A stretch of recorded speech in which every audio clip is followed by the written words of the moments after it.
Imagine looking up at the night sky, where countless stars twinkle like distant fireflies, each one a sun, many with planets of their own, all part of a vast cosmic dance we're only beginning to understand.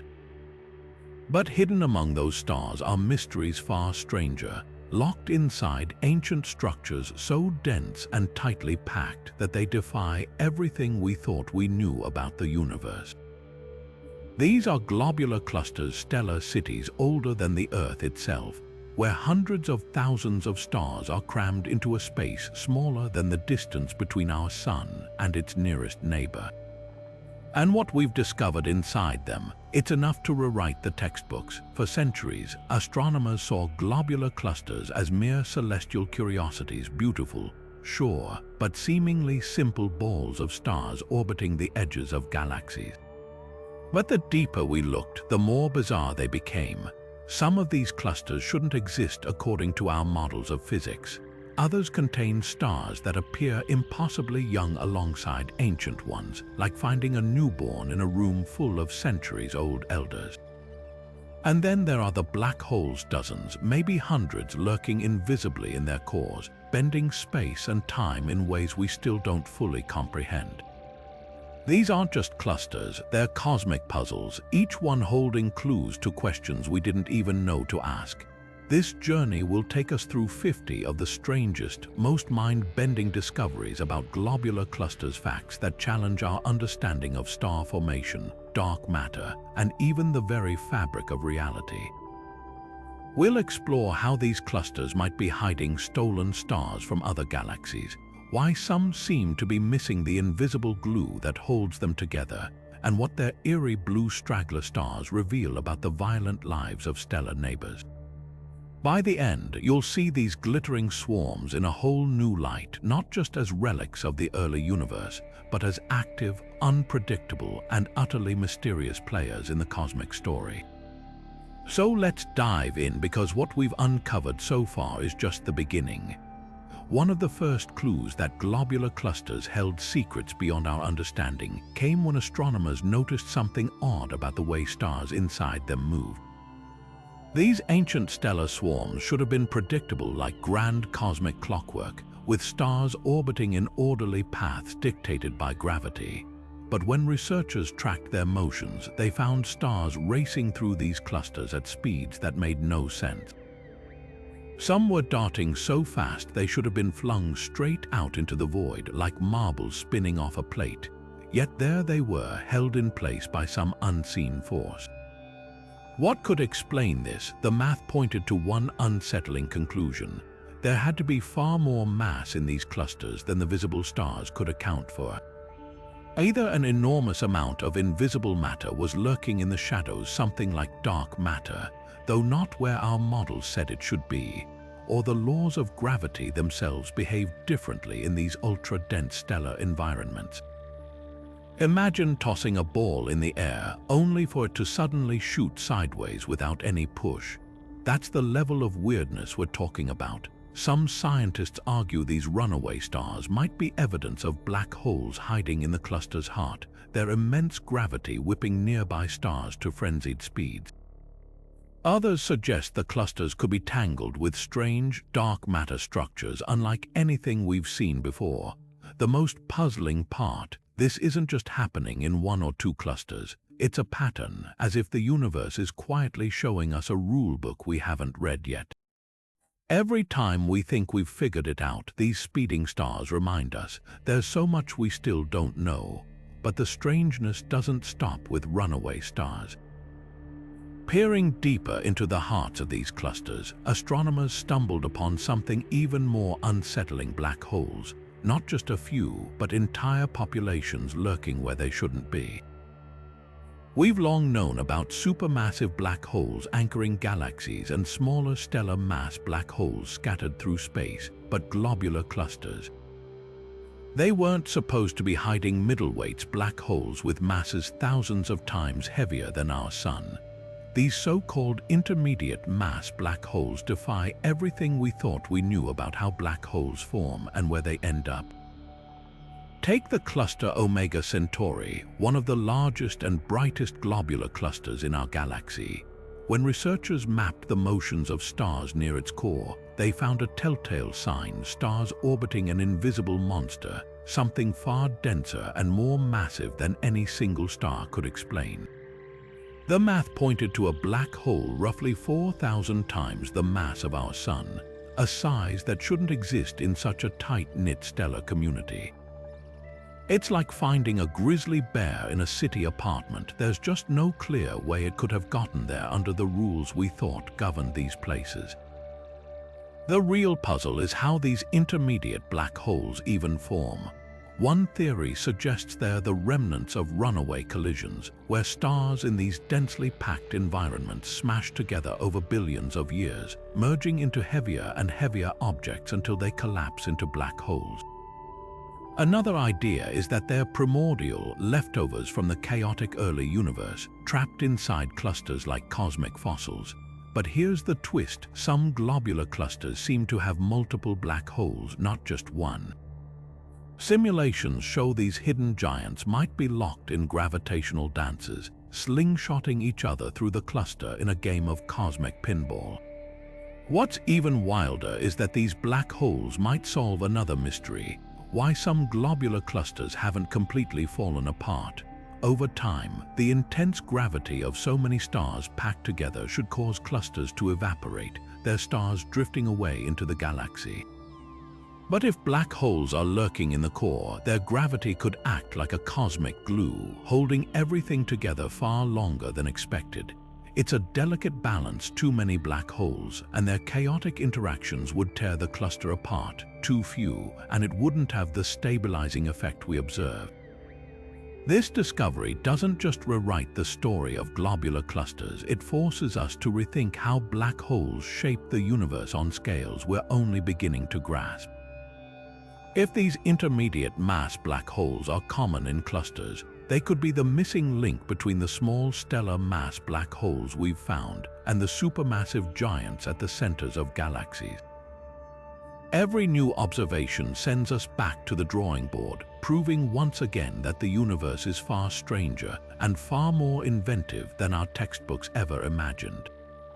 Among the countless stars packed into globular clusters, astronomers keep finding cosmic rule-breaker stars that appear suspiciously youthful compared to their ancient surroundings.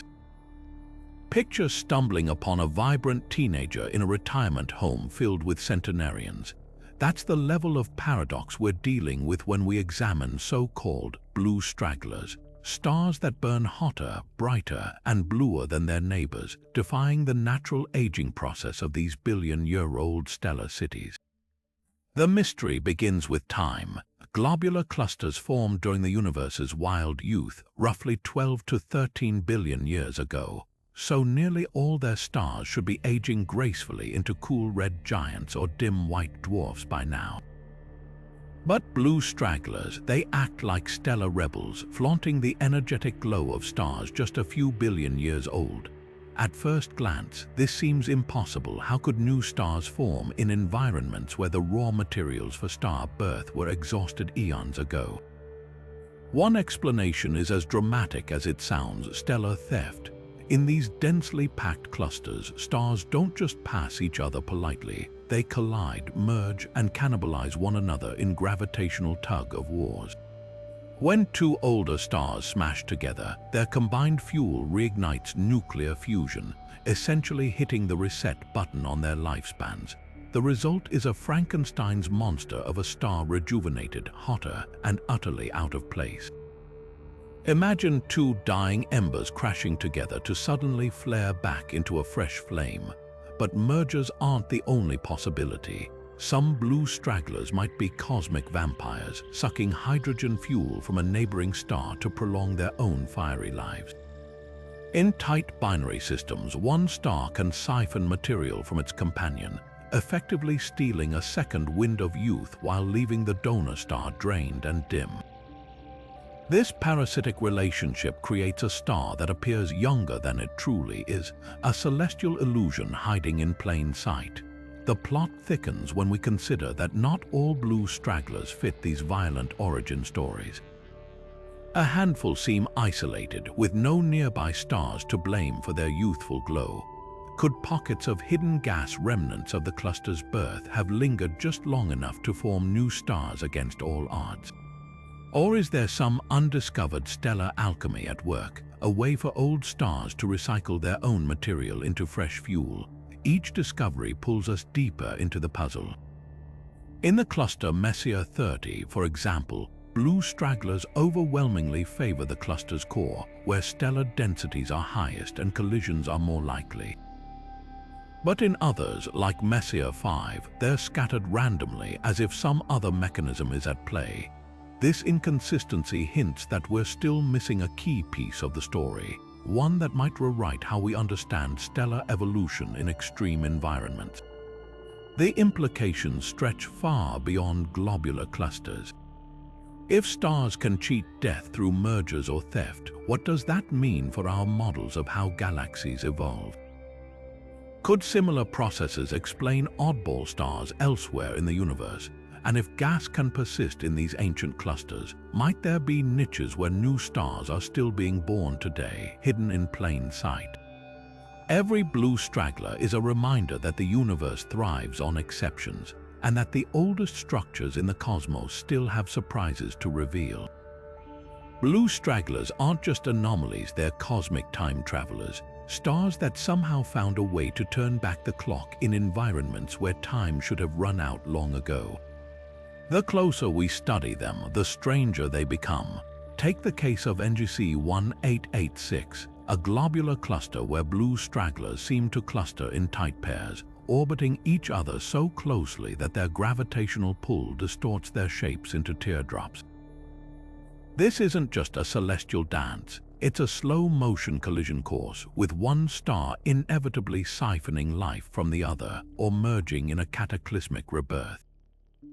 But the violence doesn't stop there. Some blue stragglers in clusters like Messier 12 show chemical fingerprints unlike any other stars nearby, abnormally high levels of carbon and oxygen, elements that shouldn't be present on their surfaces unless something dredged them up from the star's core.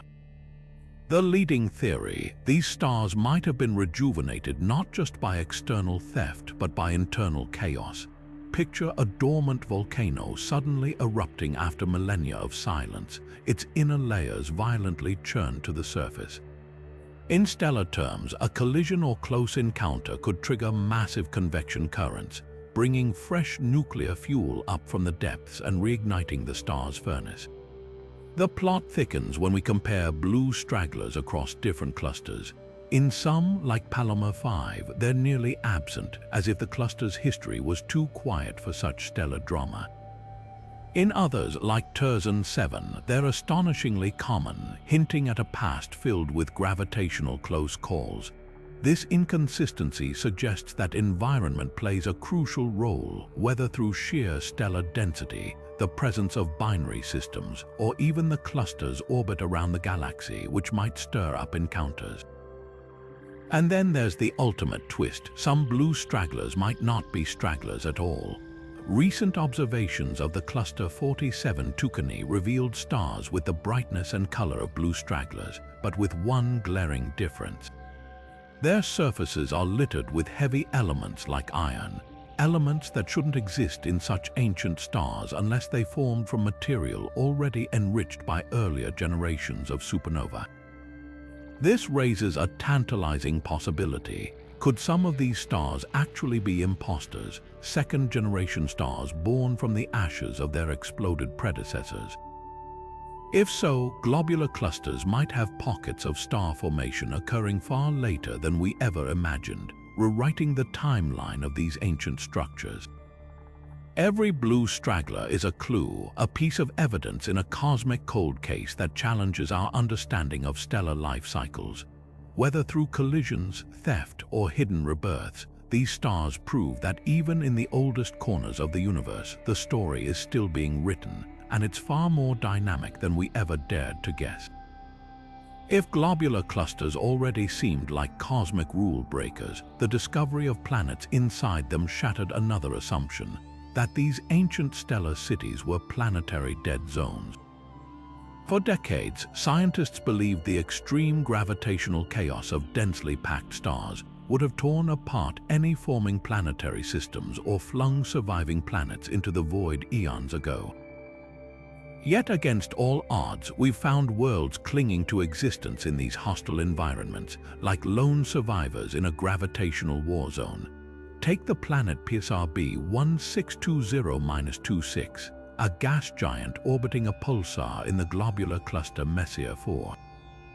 Pulsars alone are extreme objects, the rapidly spinning corpses of massive stars that died in supernova explosions. For a planet to not only form in the aftermath of such violence, but also endure the constant gravitational jostling of neighboring stars is nothing short of miraculous. This planet shouldn't exist. The cluster's stellar density means stars pass dangerously close to one another every few million years, each encounter threatening to destabilize orbits. Yet somehow this world has persisted for billions of years. The mystery deepens when we consider how these planets formed at all.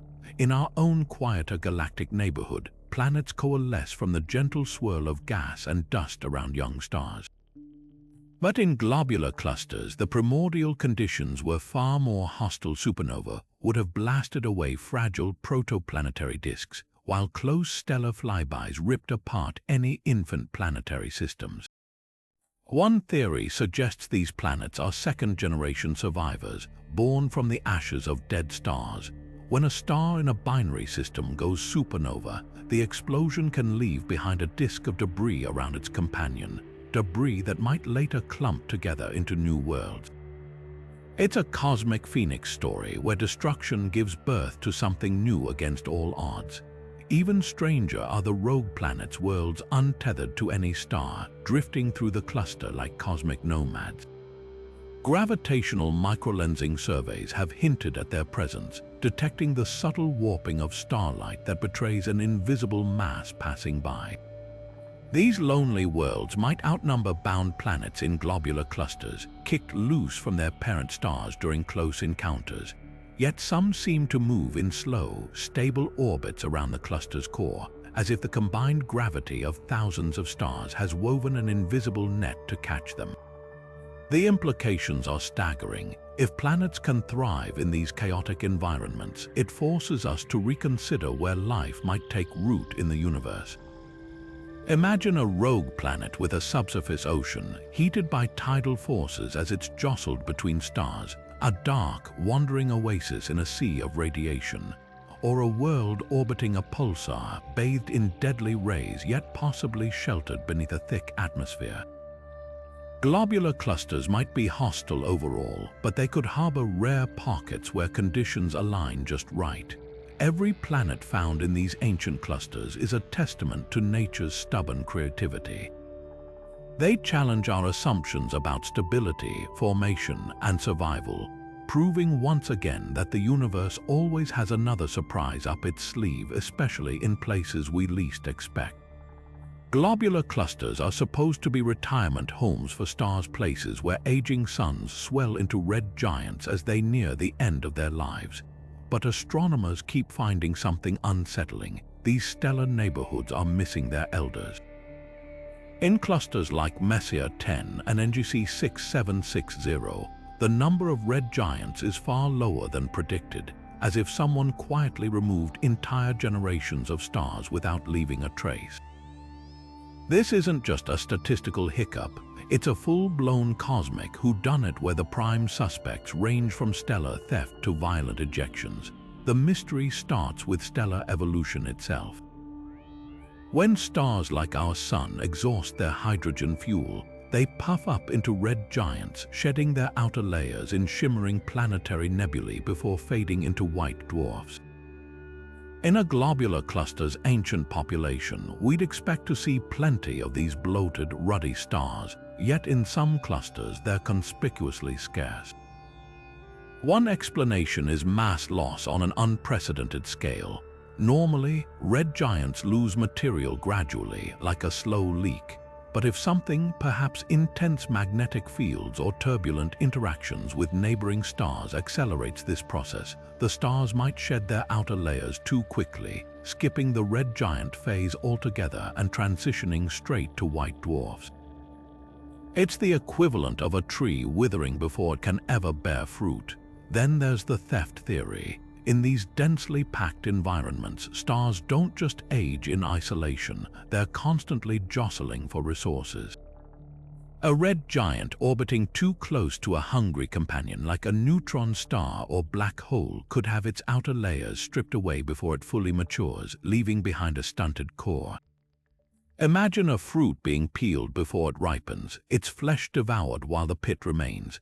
Some clusters might even harbor hidden stellar vampires, binary systems where one star siphons material so efficiently that the donor never gets the chance to shine as a red giant.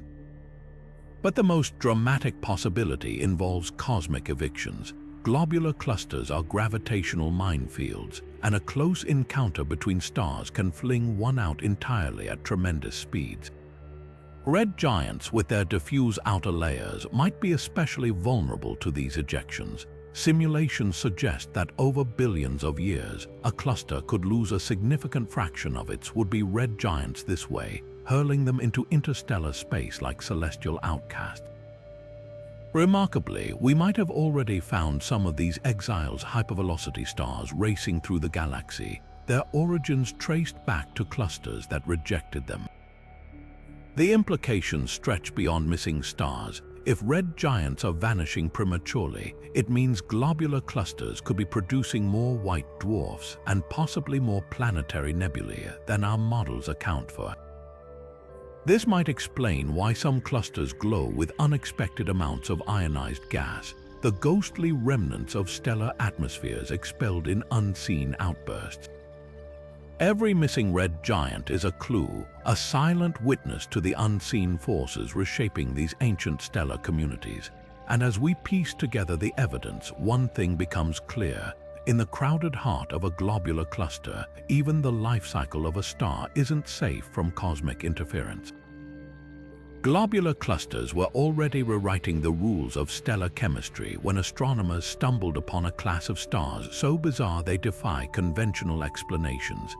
Helium-rich stars burning with compositions unlike anything else in the universe.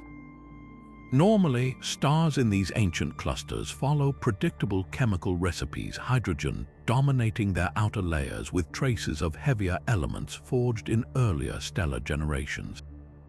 But in clusters like Omega Centauri and NGC 2808, researchers found stars drenched in helium, some containing 50 times more than expected, as if some cosmic bartaker had poured pure helium into their stellar atmospheres while skipping every other ingredient.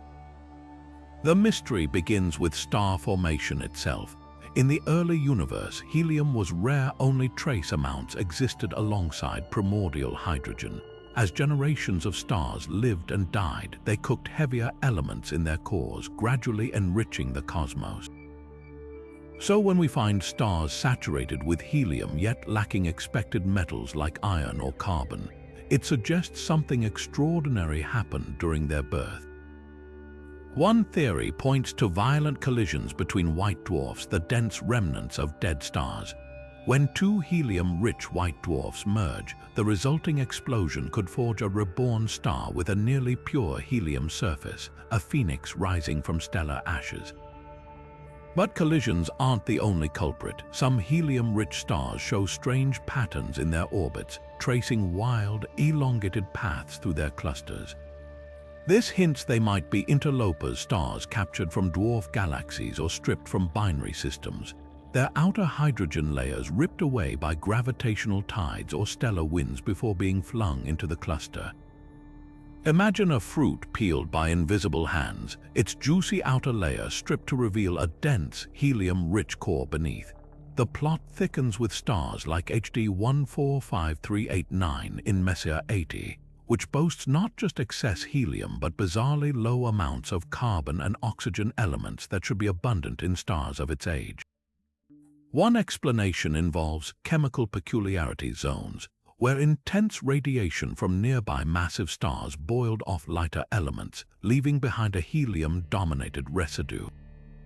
It's like a cosmic distillation process where only the heaviest components remain after the rest have evaporated. Perhaps most puzzling are the blue hook stars in clusters like NGC 6760. Stars so helium-rich they deviate from standard stellar evolutionary tracks entirely.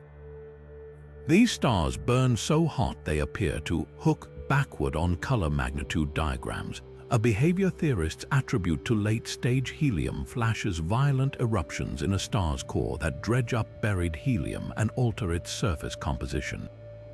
Picture a dormant volcano suddenly erupting, spewing ancient material long thought sealed away. Each of these chemical oddities forces us to reconsider how elements mix or fail to mix in the extreme environments of globular clusters. They challenge our models of stellar atmospheres, nucleosynthesis, and even the very definition of a normal star. And as telescopes uncover more of these outliers, one thing becomes clear. The universe's periodic table has far more exotic chapters than we ever imagined, written in the glittering, enigmatic hearts of these ancient stellar cities. Dark matter should be everywhere, an invisible scaffold weaving through galaxies, holding them together with its gravitational grip. Yet globular clusters have become the universe's confounding exception. These ancient stellar swarms, long assumed to be simple collections of stars bound by gravity, are revealing a dark matter story that doesn't fit the script. Some studies claim they're nearly devoid of it. Others detect strange, clumpy distributions that defy expectations. It's as if these clusters are whispering secrets about dark matter that the rest of the cosmos hasn't shared. Take the case of NGC 5139, a massive globular cluster orbiting the Andromeda Galaxy. When astronomers mapped the motions of its stars, they expected to see the telltale signs of dark matter's influence, stars moving faster at the edges than visible mass alone could explain. Instead, the stars behaved as if the cluster contained almost no dark matter at all. This was baffling. Globular clusters formed in the early universe where dark matter should have been plentiful. So where did it go? One theory suggests these clusters might have been stripped clean, their dark matter peeled away over billions of years as they plunged through the dense gas of their host galaxies. Picture a ship losing its sails in a storm, left drifting with only its hull. But the plot twists when we look at clusters like Messier 54, which sits at the heart of the Sagittarius dwarf galaxy. Here, stars race around the core at speeds that imply a hidden mass. Not just any mass, but dark matter arranged in a bizarre, lopsided halo. Even stranger, this dark matter seems concentrated in the cluster's outer regions, opposite to what we see in galaxies, where it's densest at the center. It's like finding a mountain with its peak at the base and slopes rising outward. The contradictions don't end there. Some models suggest globular clusters could be born with dark matter, but lose it through violent interactions, collisions with other clusters, or close encounters with galactic tides. Others propose these clusters never had much to begin with, forming instead in rare pockets where normal matter dominated. The most radical idea: dark matter might interact with itself in ways we haven't accounted for, clumping or dispersing under rules we don't yet understand. The implications are staggering. If globular clusters truly lack dark matter, it challenges our theories of how structures formed in the early universe. If they harbor it in unexpected distributions, it could mean dark matter is far more complex than a simple, uniform shadow. Every conflicting measurement forces us to reconsider what we thought we knew, not just about these clusters, but about the invisible framework of reality itself. Globular clusters might appear isolated, shimmering like distant islands in the galactic sea, but look closer, and you'll find some are trailing invisible bridges across the cosmos. These aren't just random stars, they're tidal tails, vast rivers of stellar debris stretching tens of thousands of light years, remnants of a gravitational tug of war that's been playing out for billions of years. Picture a comet's tail, but instead of ice and dust, it's made of stars slowly pulled away from their cluster by the Milky Way's relentless gravity. The discovery of these tidal tails rewrote our understanding of globular clusters' life cycles. Take Palomar 5, a faint, sparse cluster drifting through the galaxy's halo. At first glance, it seems unremarkable, until astronomers noticed two faint streams of stars arcing far beyond its core, like cosmic breadcrumbs leading back to a crime scene. These streams reveal the cluster's grim fate. It's being dismantled star by star as the galaxy's tidal forces stretch it into oblivion. Over time, Palomar 5 will dissolve entirely, its stars scattered into the Milky Way's diffuse halo. What we're witnessing isn't just an interaction, it's a slow-motion stellar execution. But tidal tails aren't just about destruction, they're also cosmic archives. The stars in these streams carry chemical fingerprints of their birth cluster, allowing astronomers to trace their origins even as they disperse. In the case of NGC 5466, a cluster in the Milky Way's outskirts, its tidal tails contain stars with unusually high levels of barium and europium elements forged in rare, ancient supernova. This suggests the cluster might have formed in a dwarf galaxy that was later cannibalized by the Milky Way, making these streams the ghostly remnants of an even older galactic feast. The mechanics behind these tails are deceptively simple yet profound. As a globular cluster orbits the galaxy, the side closest to the Milky Way's center feels a stronger gravitational pull than the far side. This difference stretches the cluster, creating tidal forces that pry stars loose. Over time, these escaped stars form two distinct streams, one leading the cluster's orbit, the other trailing behind. It's like a cosmic game of crack the whip, where the galaxy's gravity flings stars outward while the cluster struggles to hold on. What's truly astonishing is the scale. The tidal tails of Omega Centauri, the Milky Way's largest globular cluster, may span over 80,000 light-years, wrapping around the galaxy like a faint stellar ribbon. Recent surveys have even detected orphaned tidal tail streams with no obvious cluster at their center, suggesting their parent clusters have already been completely torn apart. These phantom streams hint at a hidden population of clusters that met their end long ago, their stars now wandering the galaxy alone. The implications stretch far beyond mere stellar dynamics. Tidal tails act as gravitational probes, mapping the Milky Way's invisible dark matter halo.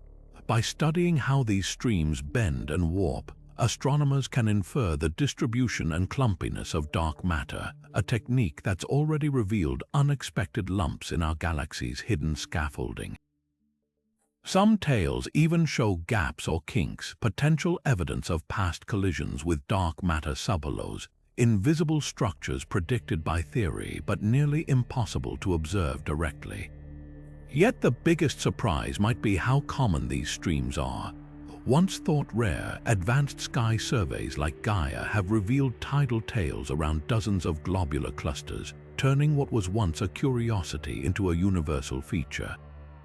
Every new discovery paints a clearer picture. These clusters aren't static relics but dynamic systems constantly shedding stars, feeding the galaxy's growth in a cycle of destruction and rebirth. And as we trace their sprawling tidal tails across the cosmos, we're not just mapping stellar motions, we're reading the autobiography of the Milky Way itself, written in the scattered stars of its oldest inhabitants. Binary stars are cosmic dancers, partners locked in an eternal waltz by gravity, except in globular clusters where the dance floor is so crowded that these elegant duets often turn into chaotic brawls. Normally, binary systems follow predictable orbits, their paths shaped by mutual attraction. But in the dense hearts of globular clusters, close encounters with other stars can yank these pairs into bizarre configurations that defy textbook explanations. Some binaries end up whirling around each other at breakneck speeds, while others are stretched into elongated, lopsided orbits like a spinning top knocked off balance by an invisible hand. Take the case of millisecond pulsars in clusters like 47 Tucanae. These ultra-dense neutron stars, spinning hundreds of times per second, are often found in binary systems where they've cannibalized their companion's material to rev up their rotation. But in globular clusters, many of these pulsars have orbits tilted at extreme angles, some even flipping entirely backward compared to their original rotation.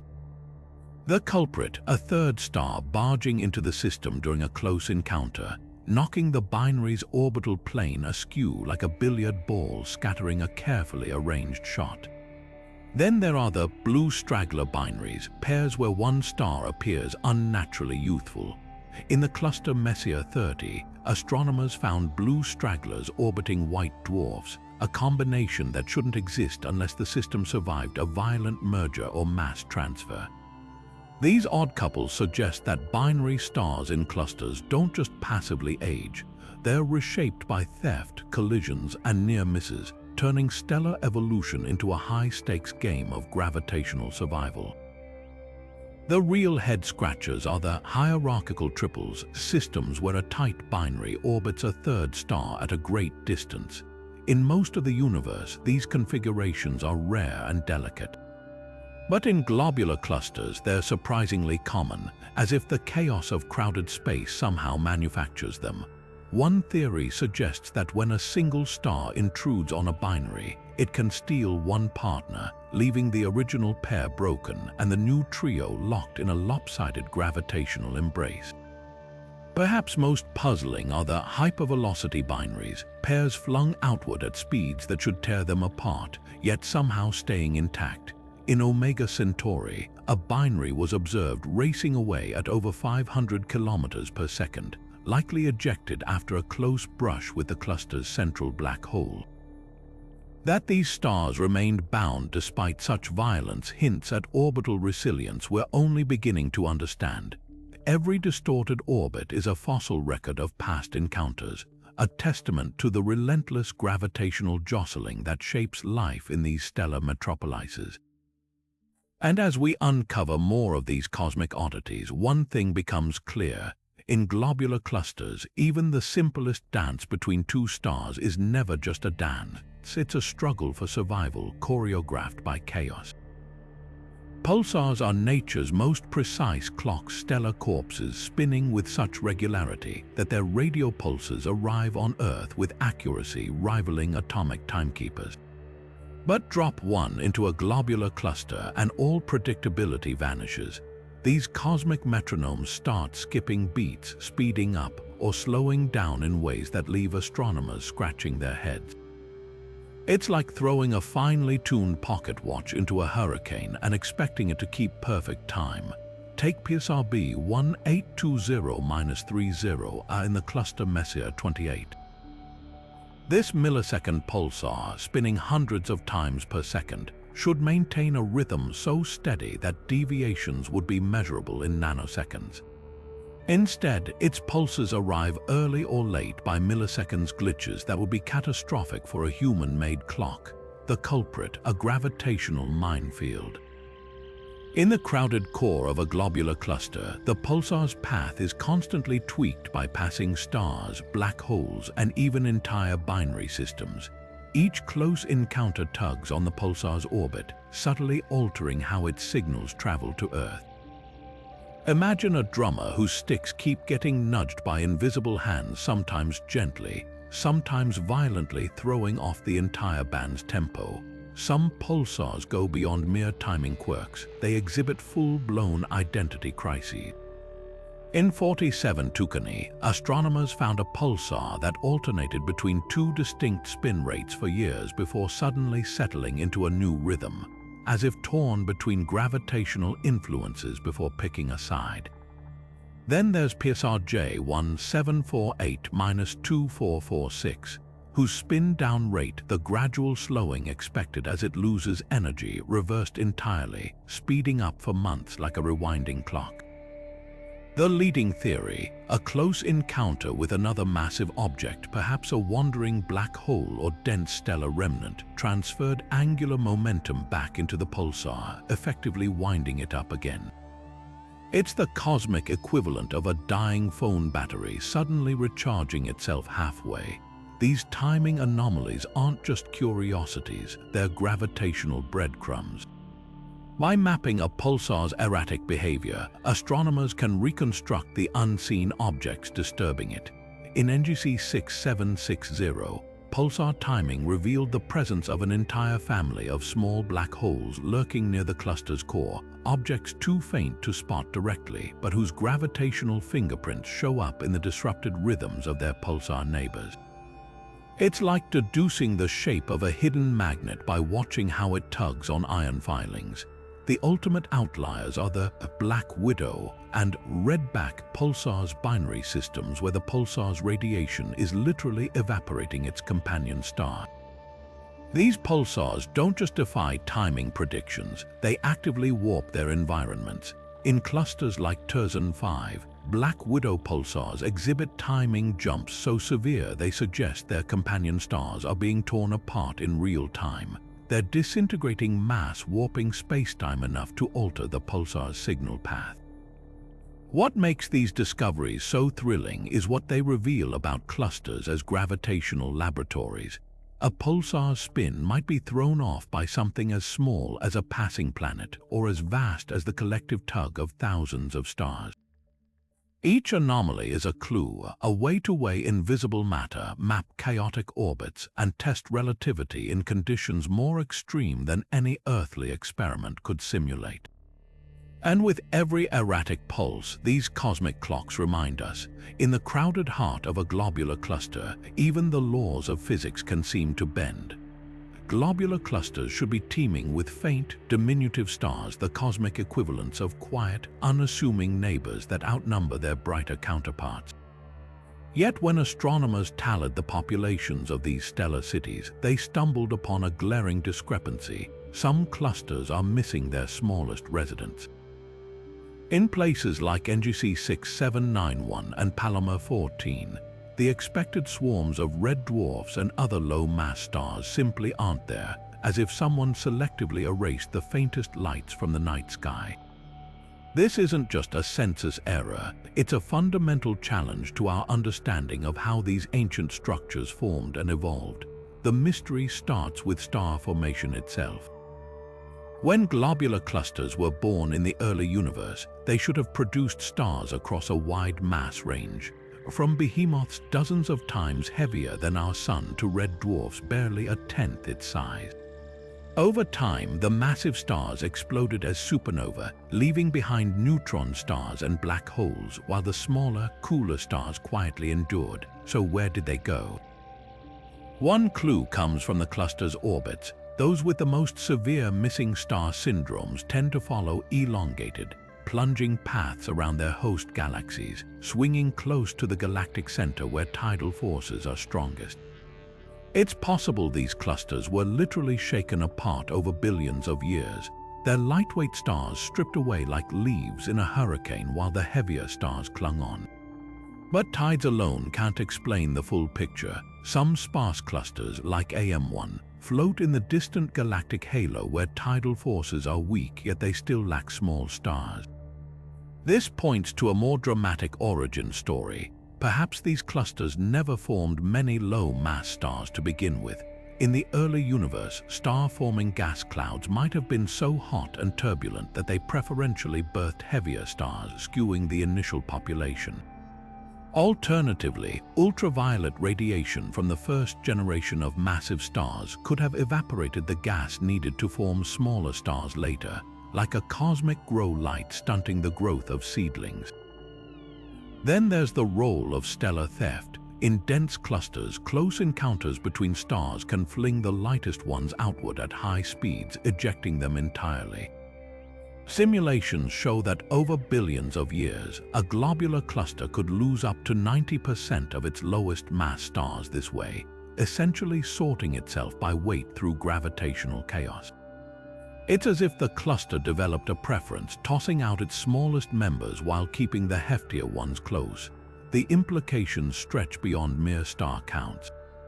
If globular clusters are missing a significant fraction of their mass in faint stars, it means we've overestimated their total weight and possibly misjudged how they interact with dark matter or other galactic structures.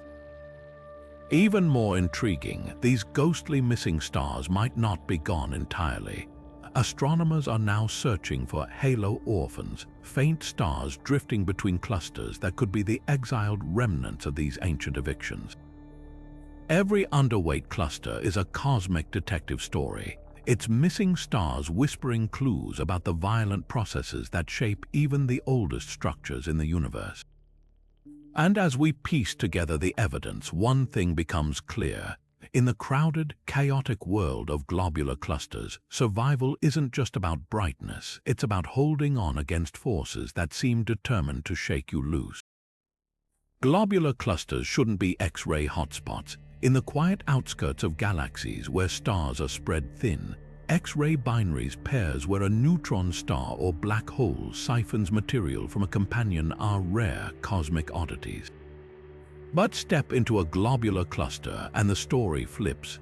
These ancient stellar swarms blaze with X-rays at rates hundreds of times higher than expected, as if someone cranked up the dial on cosmic violence. It's not just that clusters have more of these systems, they seem to manufacture them through some unseen stellar alchemy, turning ordinary stars into radiant high-energy duos. The first clue came from clusters like Messier 22 and 47 Tucani, where X-ray telescopes revealed dozens of luminous sources packed into regions just a few light-years across. In the Milky Way's quieter neighborhoods, you'd need to scan an area 1,000 times larger to find that many. The explanation lies in the cluster's extreme density. Stars don't just politely orbit here, they collide, swap partners, and wrench binaries into existence through sheer gravitational chaos. Imagine a crowded ballroom where dancers keep bumping into each other, except here, some of those dancers are neutron stars, ready to latch onto any star that wanders too close. Take the case of low-mass X-ray binaries, where a compact object feeds off a sun-like star. In the galactic field, these systems take billions of years to form naturally as stars evolve in isolation. But in globular clusters, they can be cobbled together in an instant. When a neutron star or black hole, left behind by a supernova, plows through the cluster, it can steal a companion from another binary or even directly capture a passing star. It's stellar speed dating on a cosmic scale, where gravitational encounters forge partnerships that would never arise in comma spaces. Then there are the ultraluminous X-ray sources, so bright they defy physics, unless intermediate mass black holes are powering them. In clusters like G1 in Andromeda, these extreme X-ray emitters flicker with intensities that suggest black holes thousands of times heavier than our Sun, devouring matter at staggering rates. The twist: these monsters might be the products of runaway mergers, where smaller black holes collide and grow over eons, feasting on the cluster's abundant stars. But the real shocker is how clusters repurpose their dead stars. White dwarfs, the cooled cores of expired sun-like stars, should be silent retirees. Yet in clusters like NGC 6397, some white dwarfs have been caught emitting X-rays, likely because they've been yanked into tight orbits around other stars, their gravitational pull reigniting nuclear fires on their surfaces. It's as if these clusters have a knack for resurrecting their dead, turning burned-out relics back into cosmic powerhouses. The implications ripple far beyond the clusters themselves. If globulars are factories for X-ray binaries, they could be seeding galaxies with these energetic systems, influencing how galaxies evolve over time. And every new discovery pushes us to rethink the limits of stellar survival, proving that in the universe's oldest neighborhoods, even the darkest corners can unexpectedly blaze with light. Stars in globular clusters were never supposed to host planetary systems, at least. That's what we believed for decades. The chaotic gravitational environment, constant stellar flybys, and violent history of these ancient clusters should have obliterated any forming planets long ago, scattering their remains into the void. Yet recent infrared observations have revealed something astonishing. Faint, warm glows around certain cluster stars, telltale signs of dusty debris disks, the shattered leftovers of planetary systems. It's like finding fragments of pottery in a war zone, evidence that someone once tried to build something delicate amidst the chaos. Take the star K108 in the Cluster 47 Tucani. When the Spitzer Space Telescope trained its infrared eyes on this aging giant, it detected excess heat radiating from a vast, swirling disk of fine dust particles. This wasn't just starlight, it was the thermal echo of countless collisions, the grinding destruction of asteroids, comets, or even dwarf planets caught in a gravitational grinder. The implications are staggering. If debris disks exist here, it means full-fledged planets might have formed in these clusters too, surviving long enough to leave behind wreckage when they were finally torn apart. The real puzzle is how these delicate disks endure at all. In most of the universe, debris disks are fleeting phenomena, the dust either blown away by stellar winds or clumping together into new worlds within a few 100 million years. But globular clusters are over 10 billion years old, plenty of time for even the sturdiest disks to dissipate, unless, that is, something is continuously replenishing them. One theory points to perpetual destruction. With stars packed so densely, even a single rogue planet or asteroid belt wandering too close to a neutron star or black hole could be pulverized into fresh dust, feeding the disk like a self-sustaining cosmic quarry. Then there's the mystery of composition. In younger star systems, debris disks are rich in silicates and ices, the building blocks of rocky planets. But in clusters like Messier 4, studies suggest the dust might be laced with heavier elements like iron and carbon, hinting at the remains of planets that formed from material already enriched by earlier supernova. These wouldn't be second-generation worlds, they'd be third or fourth, forged from the ashes of stars that lived and died before our sun even ignited. Perhaps most intriguing are the outlier stars like V161 in Omega Centauri, which hosts a debris disk far hotter and denser than expected. Some researchers speculate this could be the aftermath of a recent cataclysm, a planetary collision so violent it vaporized entire worlds in a single event. Picture two Earth-sized planets slamming together at cosmic speeds, their remains now glowing faintly in the infrared, a funeral pyre for a system that almost survived. These dusty survivors force us to reconsider the resilience of planetary systems in the universe's most hostile neighborhoods. If debris can persist for billions of years in globular clusters, it means planets might have formed and even thrived in places we once thought impossible. And that raises an even wilder possibility. Could life have taken root in these clusters too, however briefly, on worlds now long gone? The dust whispers what we're only beginning to understand, that even in the densest, most turbulent corners of the cosmos, the universe finds a way to build. Variable stars in globular clusters have long been used as cosmic yardsticks, their predictable pulsations helping astronomers measure vast distances across the universe. But something strange is happening in these ancient stellar cities. A growing number of these celestial metronomes are behaving erratically, their brightness fluctuating in ways that defy decades of established patterns. It's as if the universe's most reliable clocks have started ticking out of sync, and the reason might rewrite what we know about stellar interiors. Take our Lyrae stars, compact giants that rhythmically swell and shrink with the precision of a beating heart. In most of the galaxy, their pulse rates follow strict relationships between brightness, temperature, and period. Yet in clusters like Messier 3 and Messier 5, a subset of these stars show inexplicable quirks. Some flicker with secondary pulsations, like drummers adding offbeat taps between their main rhythms.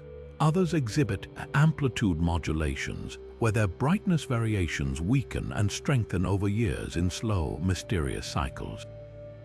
The most puzzling are the non-radial pulsators, stars whose surfaces ripple in asymmetric waves rather than uniformly expanding and contracting. Theories abound to explain these anomalies. One leading idea involves chemical peculiarities. many erratic variables lie near cluster cores, where extreme crowding might have altered their surface compositions through stellar winds or collisions. Imagine pouring syrup into a glass of water. The resulting swirls and layers wouldn't mix evenly. Similarly, elements like helium could stratify unevenly in these stars, disrupting their usual pulsation mechanics. Another possibility points to hidden companions. In Omega Centauri, several misbehaving variables show subtle wobbles suggesting unseen binary partners, dark stellar remnants whose gravity tugs on the pulsating star like an invisible puppeteer.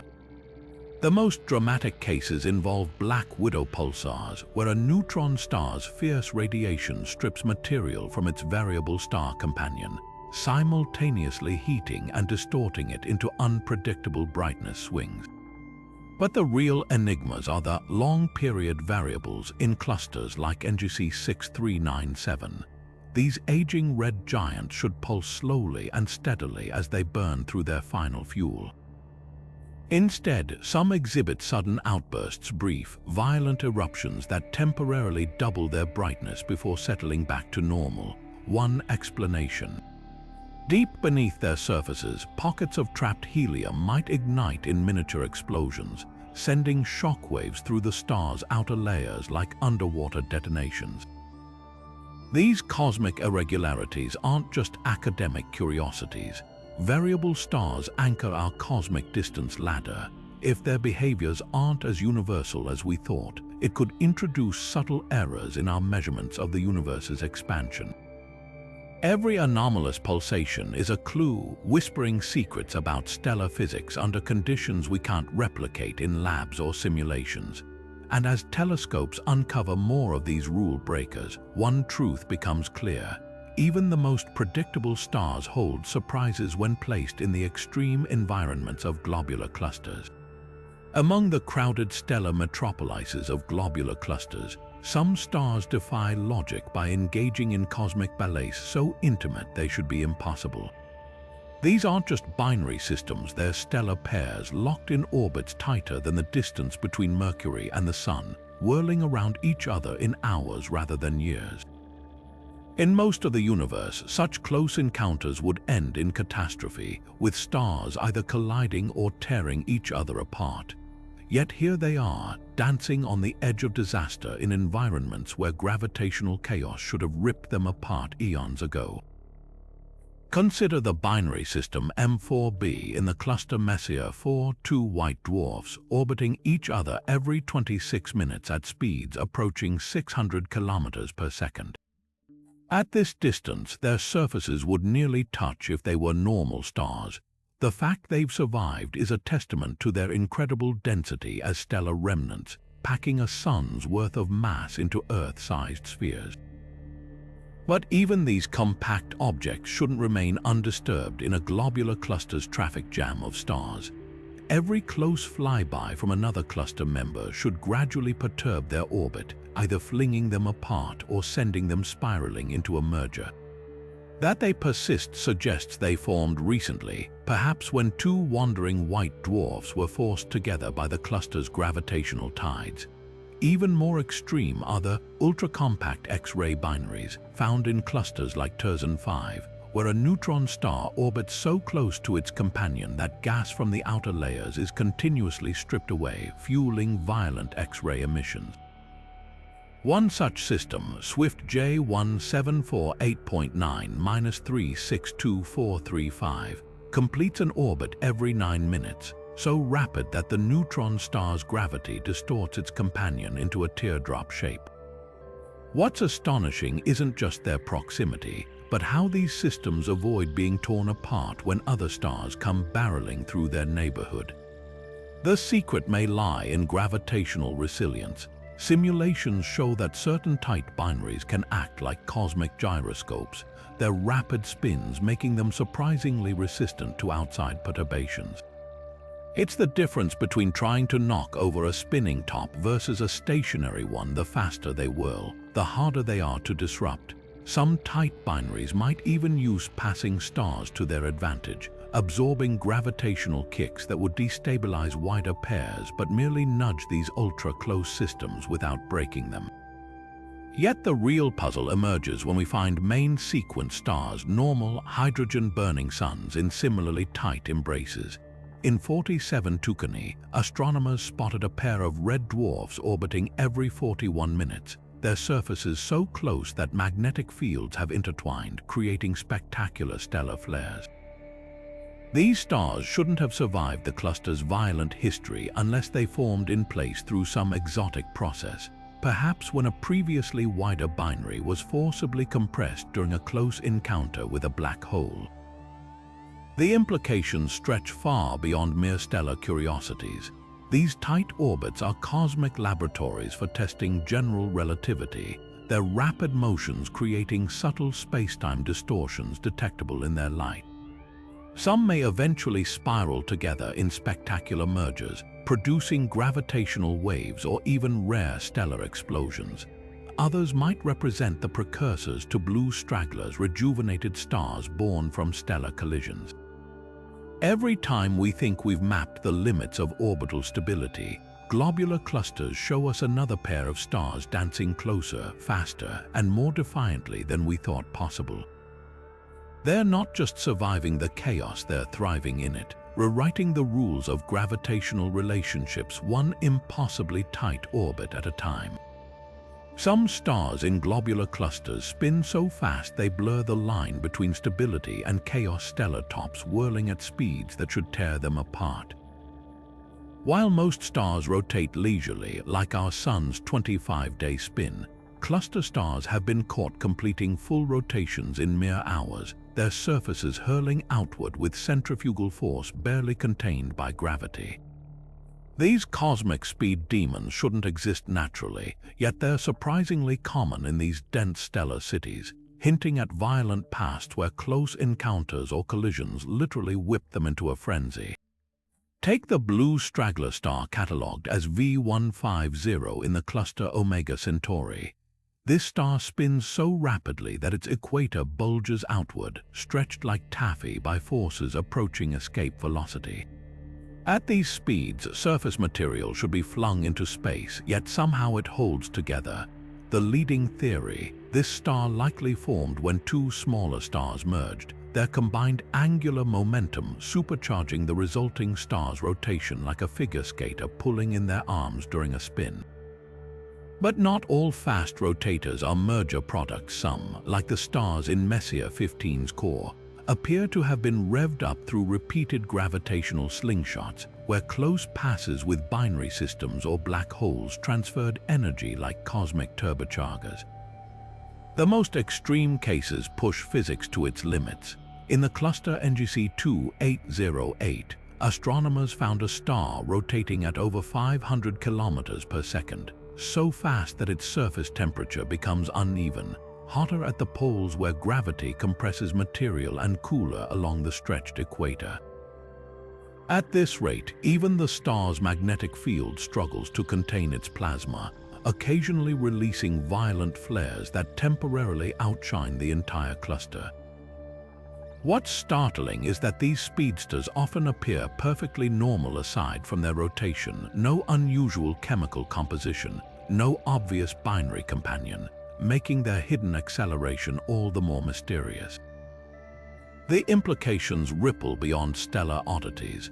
Rapid rotation affects how stars age, mixing internal elements that would normally remain layered, altering nuclear fusion rates, and even changing how they eventually die.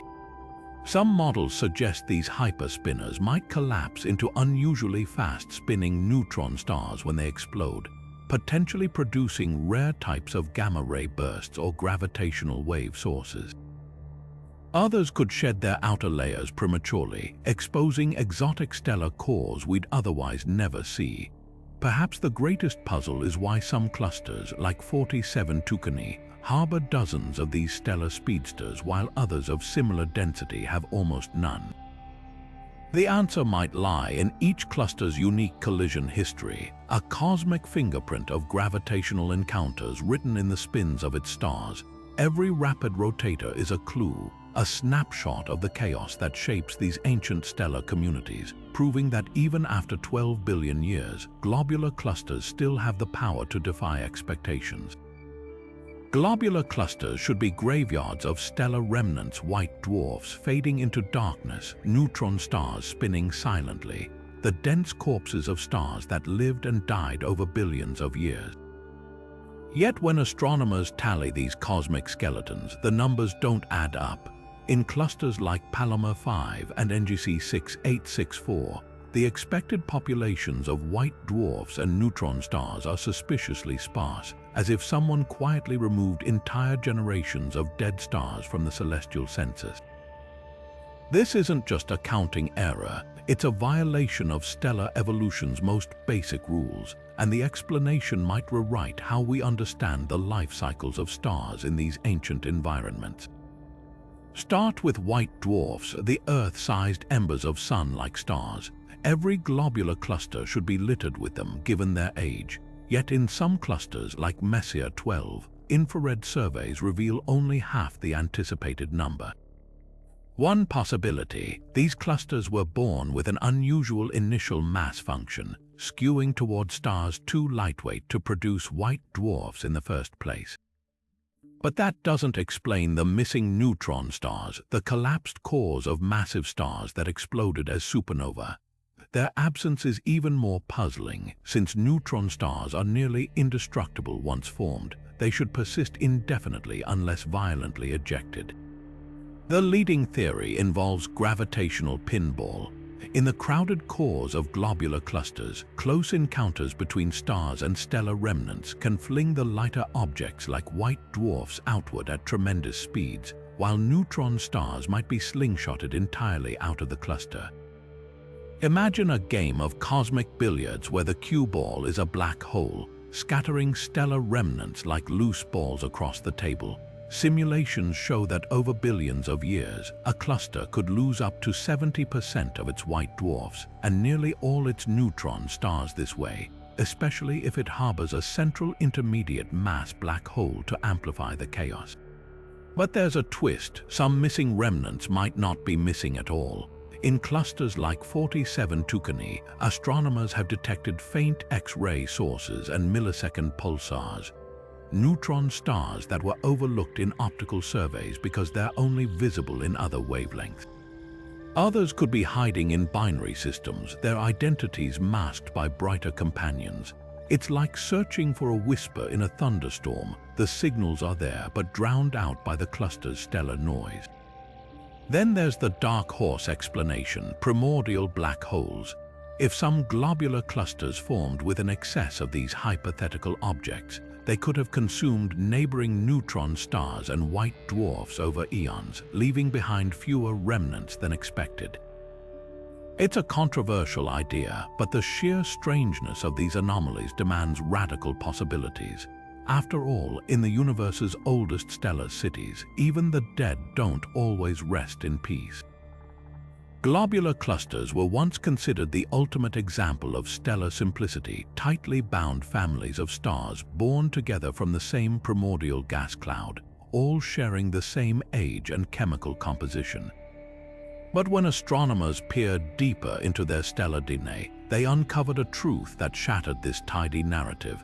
Many clusters contain not one population of stars, but 2, 3, or even more distinct generations, each with its own chemical fingerprint and birth history. It's like discovering a blended family where siblings not only look different, but were born centuries apart under wildly different circumstances. Take the colossal Omega Centauri, a globular cluster so unusual it might be the remnant core of a devoured dwarf galaxy. When researchers analyzed its stars spectroscopically, they found at least 15 distinct populations, some rich in helium and nitrogen, others laden with heavier elements like iron and barium. These stars couldn't have formed from the same material at the same time. Instead, they tell a story of staggered rebirth, where later generations arose from the ashes of the first star's explosive deaths. Imagine a city rebuilding itself over millennia, each new wave of construction using recycled materials from the last, leaving layers of architectural styles stacked atop one another. The real puzzle lies in how these multiple populations formed without the clusters flying apart. In most star-forming regions, supernova explosions would blast away leftover gas before new stars could condense. Yet globular clusters somehow retained enough material or acquired fresh supplies to forge new stars billions of years after their initial birth. One radical theory suggests the first generation of stars didn't die in violent supernova, but instead shed their outer layers gently through massive winds, creating a nutrient-rich broth for subsequent stellar births. Others propose that globular clusters cannibalized younger star clusters during close encounters, stitching foreign stellar populations into their ancient fabric like celestial quilts. The smoking gun may lie in sodium and oxygen.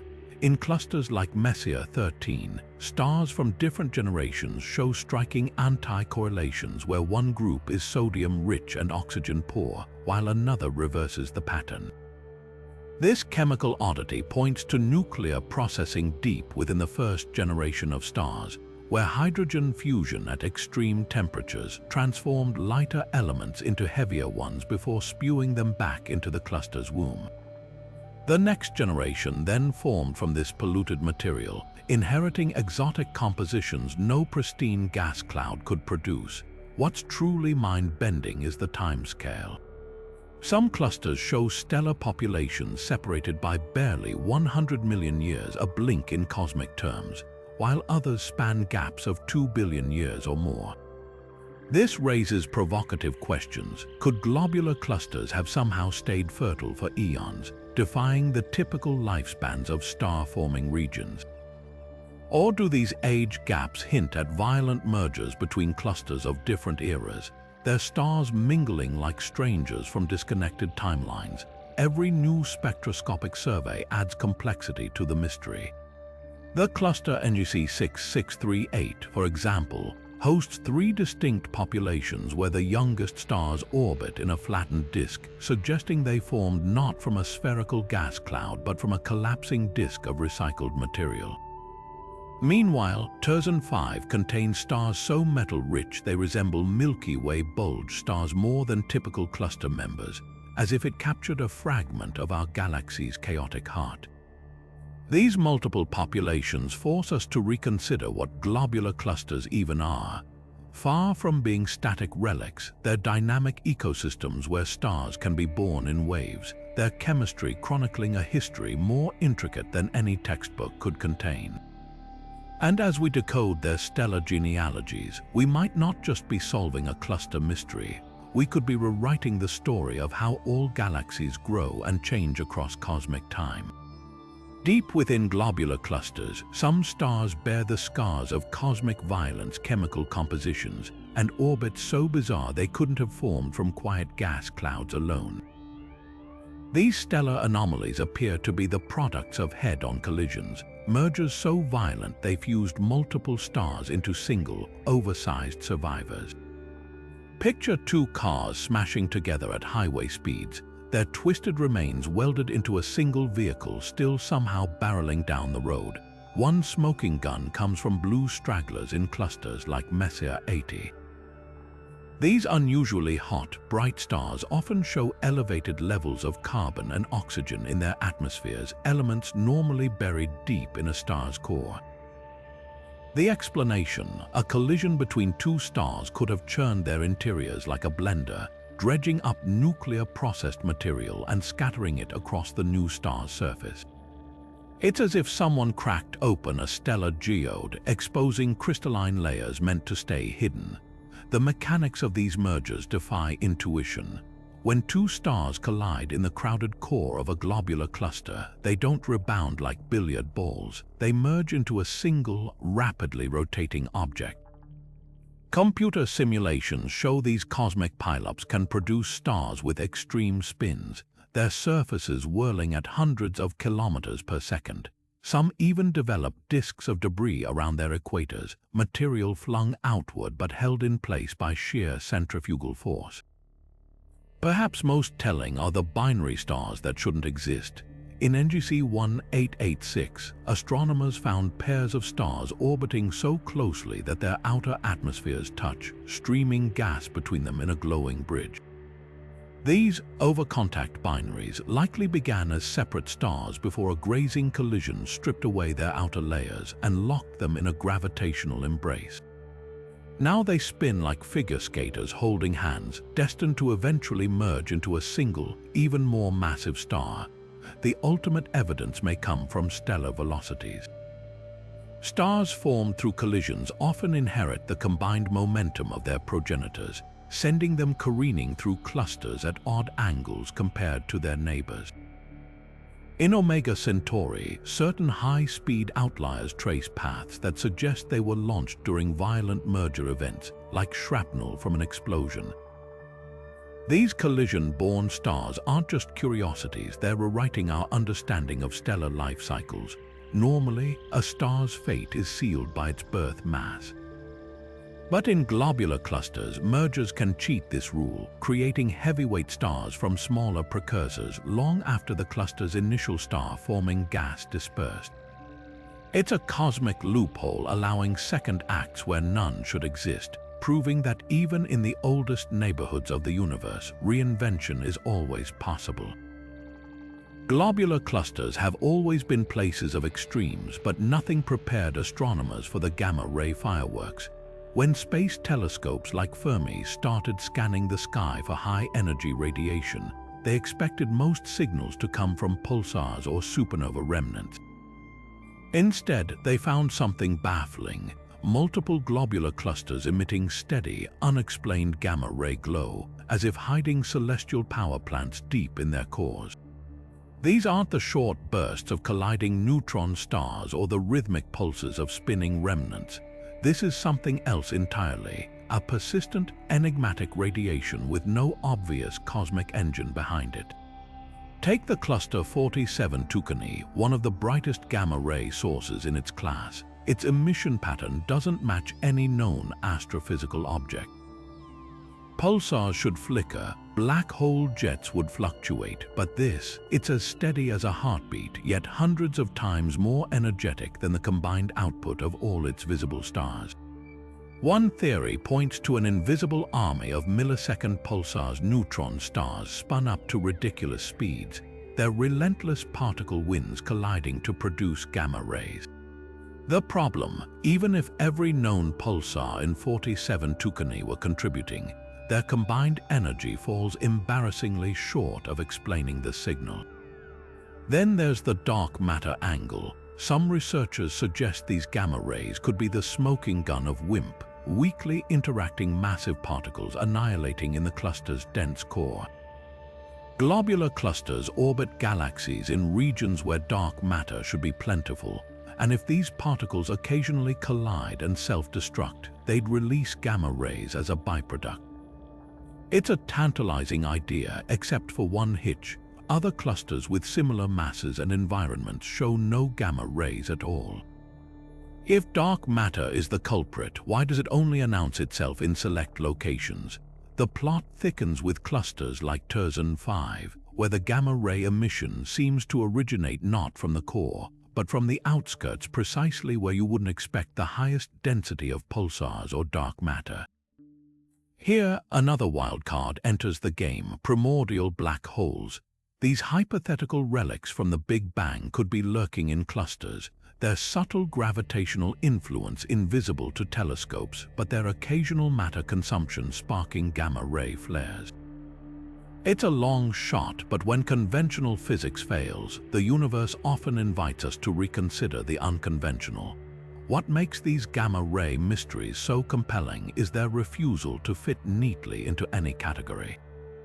They're not quite particle physics, not quite stellar astrophysics, but something straddling the boundary.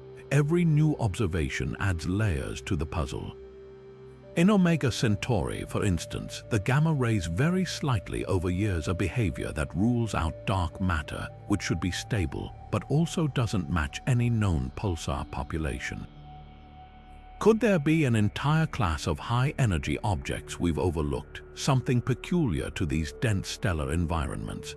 One thing's certain, these clusters are broadcasting messages in the universe's most energetic language. Deciphering them might require rewriting the rules or admitting that globular clusters have been playing by their own all along. Stars in globular clusters aren't supposed to break the rules of celestial motion. These ancient stellar swarms should be orderly places, with stars orbiting in predictable, flattened planes like bees around a hive. Yet scattered among their thousands of suns are rebel stars that move backward, sideways, or in wildly tilted paths, as if they've been thrown into the mix by some unseen cosmic hand. These aren't just anomalies, they're celestial renegades that force us to rethink how clusters form and evolve. Take the star catalogued as HV1207 in Omega Centauri. This rogue travels in a near-polar orbit, looping almost perpendicular to the cluster's rotation like a planet spinning on its side. Even stranger are the retrograde stars, objects like M66713 in Messier 66 that orbit backward compared to the cluster's dominant motion, as if swimming upstream against a stellar river. These trajectories aren't just unusual, they're nearly impossible under classic formation theories, which predict stars should inherit their orbits from the cluster's original spinning gas cloud. The most plausible explanation, stellar theft, when globular clusters pass through the galactic halo or skim the edges of dwarf galaxies, they can pluck stars from these external systems, capturing them into orbits that bear no relation to the cluster's native population. Imagine tossing a handful of marbles into a spinning top. Some might ricochet in any direction, defying the top's natural spin. That's what happens when a cluster steals stars. The newcomers arrive with their own momentum, imprinting their chaotic histories onto their new home. But stolen stars aren't the only culprits. Some odd orbits might be scars of ancient violence, like the aftermath of a close encounter with a black hole.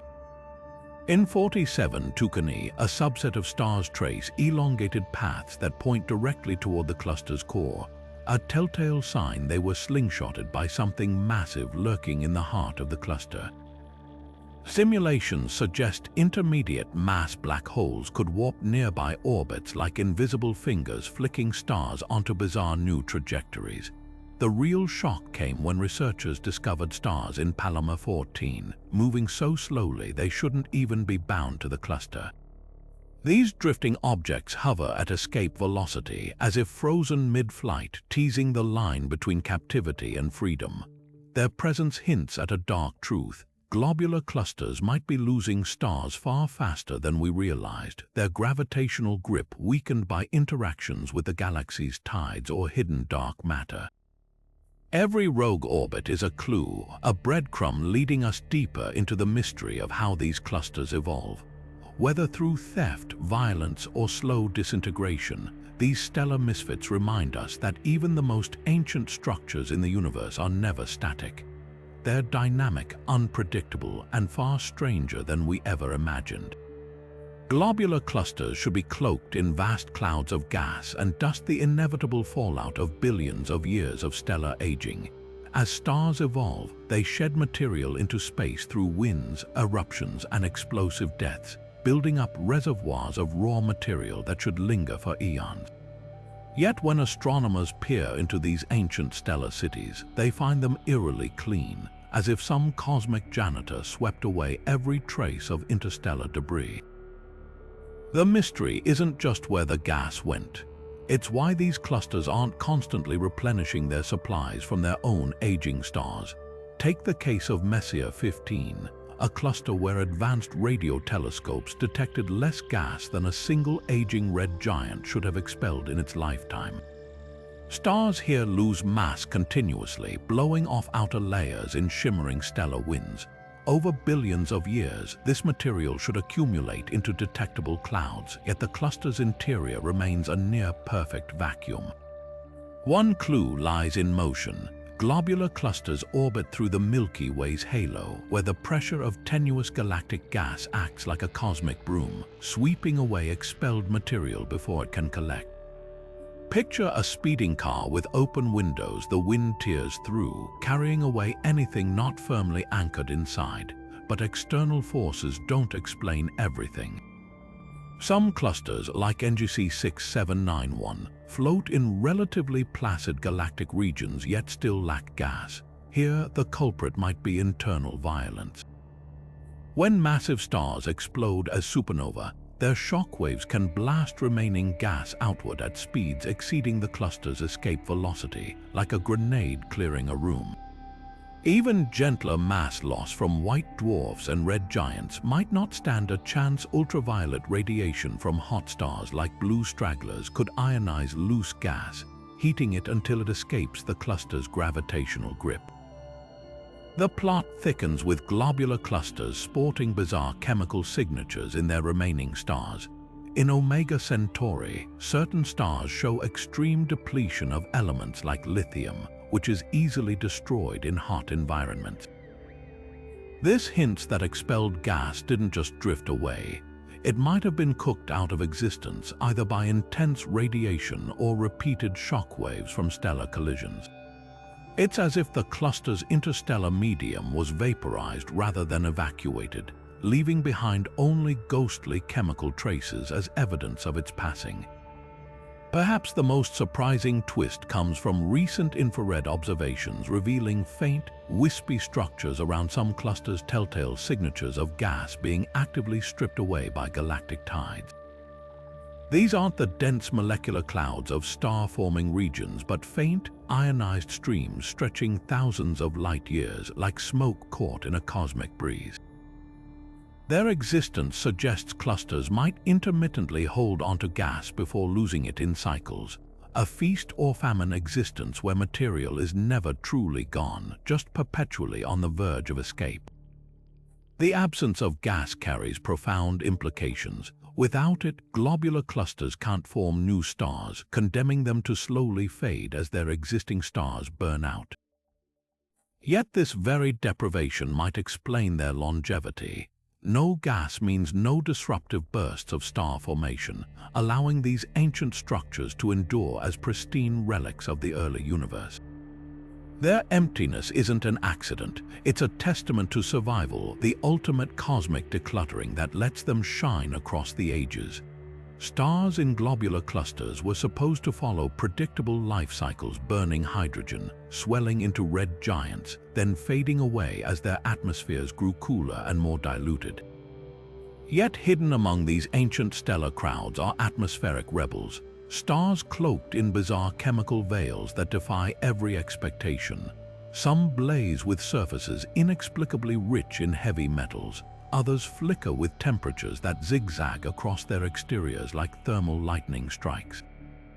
These aren't just oddballs, they're cosmic alchemists performing elemental transformations we've never witnessed elsewhere in the universe.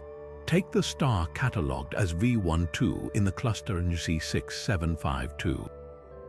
This aging giant's atmosphere contains staggering amounts of lead and mercury elements normally forged deep in stellar cores and never seen in such abundance on a star's surface. Even stranger, its outer layers are laced with radioactive thorium, an element so rare in stars that its presence suggests some exotic nuclear process is actively brewing beneath the surface. One theory points to radiative levitation, where intense radiation from the star's core pushes heavy elements upward like bubbles in champagne, concentrating them in the atmosphere against gravity's pull. It's as if the star has been turned inside out, its deepest secrets now painted across its skin. Then there's the case of heat spots, localized temperature spikes that make certain cluster stars resemble celestial patchwork quilts. In Omega Centauri, astronomers found red giants with surface regions hundreds of degrees hotter than their surroundings, creating stark thermal contrasts visible in ultraviolet light. These aren't the predictable cool starspots seen on sun-like stars, but violent anomalies where some unseen energy source is punching through the star's outer layers. The culprit might be submerged magnetic fields, twisted into knots by the star's rapid rotation or past collisions, now unleashing pent-up energy in concentrated bursts. The most puzzling atmospheres belong to stars showing extreme nitrogen depletion alongside carbon enrichment, a chemical cocktail that contradicts standard stellar evolution models. In the cluster Messier 22, a group of stars exhibits this pattern so uniformly it suggests an external origin. One provocative explanation: these stars might have formed from gas polluted by the supernova of fast-rotating massive stars, a hypothesized early generation of spin-enhanced giants whose explosions scattered unusual element ratios across the cluster. It's like finding identical graffiti tags on unrelated buildings, evidence of a shared encounter with some long-vanished cosmic artist. Perhaps the ultimate atmospheric oddities are the helium rain, stars in clusters like NGC 2808. These objects show spectral signatures implying their outer layers are so helium-rich that the gas might literally condense into liquid droplets in cooler atmospheric regions, a phenomenon never observed in isolation. Computer simulations suggest this could occur in stars that suffered near-total hydrogen stripping, perhaps from a close encounter with a black hole or neutron star, leaving their helium cores exposed like raw wounds. The result, a star that doesn't just burn differently, it weathers differently, with helium storms potentially raging across its alien skies. These atmospheric anomalies aren't just stellar quirks, they're cosmic Rosetta Stones. By decoding their bizarre chemistries, we're glimpsing processes that could rewrite our understanding of nucleosynthesis, stellar dynamics, and even the origins of heavy elements essential for life. Every aberrant element ratio, every thermal spike, is a message, a reminder that in the extreme laboratories of globular clusters, stars don't just age. They transform. Imagine a place where the universe's oldest stars gather, ancient, calm, and seemingly predictable. Now picture that same place crackling with invisible forces, as if the cosmos threaded these stellar cities with hidden magnetic wires. That's the unsettling reality astronomers face when studying certain globular clusters, where magnetic fields blaze with unexpected strength, far fiercer than anything their tranquil appearances suggest. These aren't just faint whispers of magnetism, they're cosmic storms woven into the fabric of space, and their origins defy every logical explanation. Take the cluster Messier 5. When radio telescopes probed its core, they detected magnetic fields 100 times stronger than those in typical interstellar space, so intense they could realign compasses from light years away. What's baffling isn't just their strength, but their structure. Instead of smooth, galaxy-wide fields, these forces twist into chaotic knots, concentrated in filaments that snake between stars like invisible lightning. One theory points to the remnants of dead stars. When massive stars explode as supernova, their collapsing cores could seed the cluster with magnetized debris, amplifying fields over billions of years. But here's the catch: most globular clusters lack the young, massive stars needed to produce such violent deaths. If supernova didn't create these fields, what did? Then there's the enigma of timing. In clusters like Omega Centauri, magnetic fields appear strongest near pulsars spinning neutron stars that act like cosmic power plants. Some researchers argue these pulsars might be lighting up pre-existing magnetic fields, their particle winds energizing the surrounding space like a generator feeding a grid. Others propose something more radical, that the fields are self-sustaining, fueled by the collective motion of charged particles trapped in the cluster's gravitational well. Picture a colossal dynamo where stars orbiting at different speeds create friction, churning ionized gas into a magnetic feedback loop. But the real curveball comes from clusters like NGC 2808, where magnetic fields don't match the visible stellar population at all. Instead, they align with patches of dark gas, invisible clouds of molecular hydrogen, too cold to emit light but dense enough to conduct magnetism like a cosmic superconductor. This raises a spine-tingling possibility. Globular clusters might be threaded with dark matter structures that interact magnetically, a hidden dimension of physics we've yet to comprehend. The implications ripple far beyond astronomy. If magnetic fields can persist or even intensify in these ancient environments, it challenges our understanding of how magnetism evolves across cosmic time. Are these clusters rare exceptions, or have we overlooked similar forces in other seemingly placid corners of the universe? Every tangled magnetic filament is a clue, a silent challenge to our models of stellar evolution and the invisible forces that shape it. And as we map these fields star by star, one truth becomes clear. Even in the quietest places, the universe never stops crackling with secrets.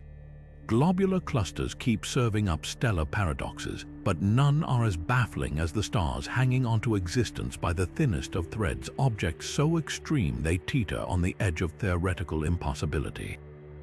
Among these cosmic high-wire acts, extreme horizontal branch stars stand out, burning with a ferocity that defies their fragile states. Picture a candle somehow generating the heat of a blowtorch while being moments from flickering out. That's the precarious balance these stars maintain, and their presence in ancient clusters is rewriting what we thought we knew about stellar longevity. Take the star catalogued as NGC 2808V36 in its namesake cluster. This object burns nearly twice as hot as our Sun, yet contains less than half its mass, a cosmic contradiction. Normal stars at this life stage should have settled into quiet retirement as cooling white dwarfs.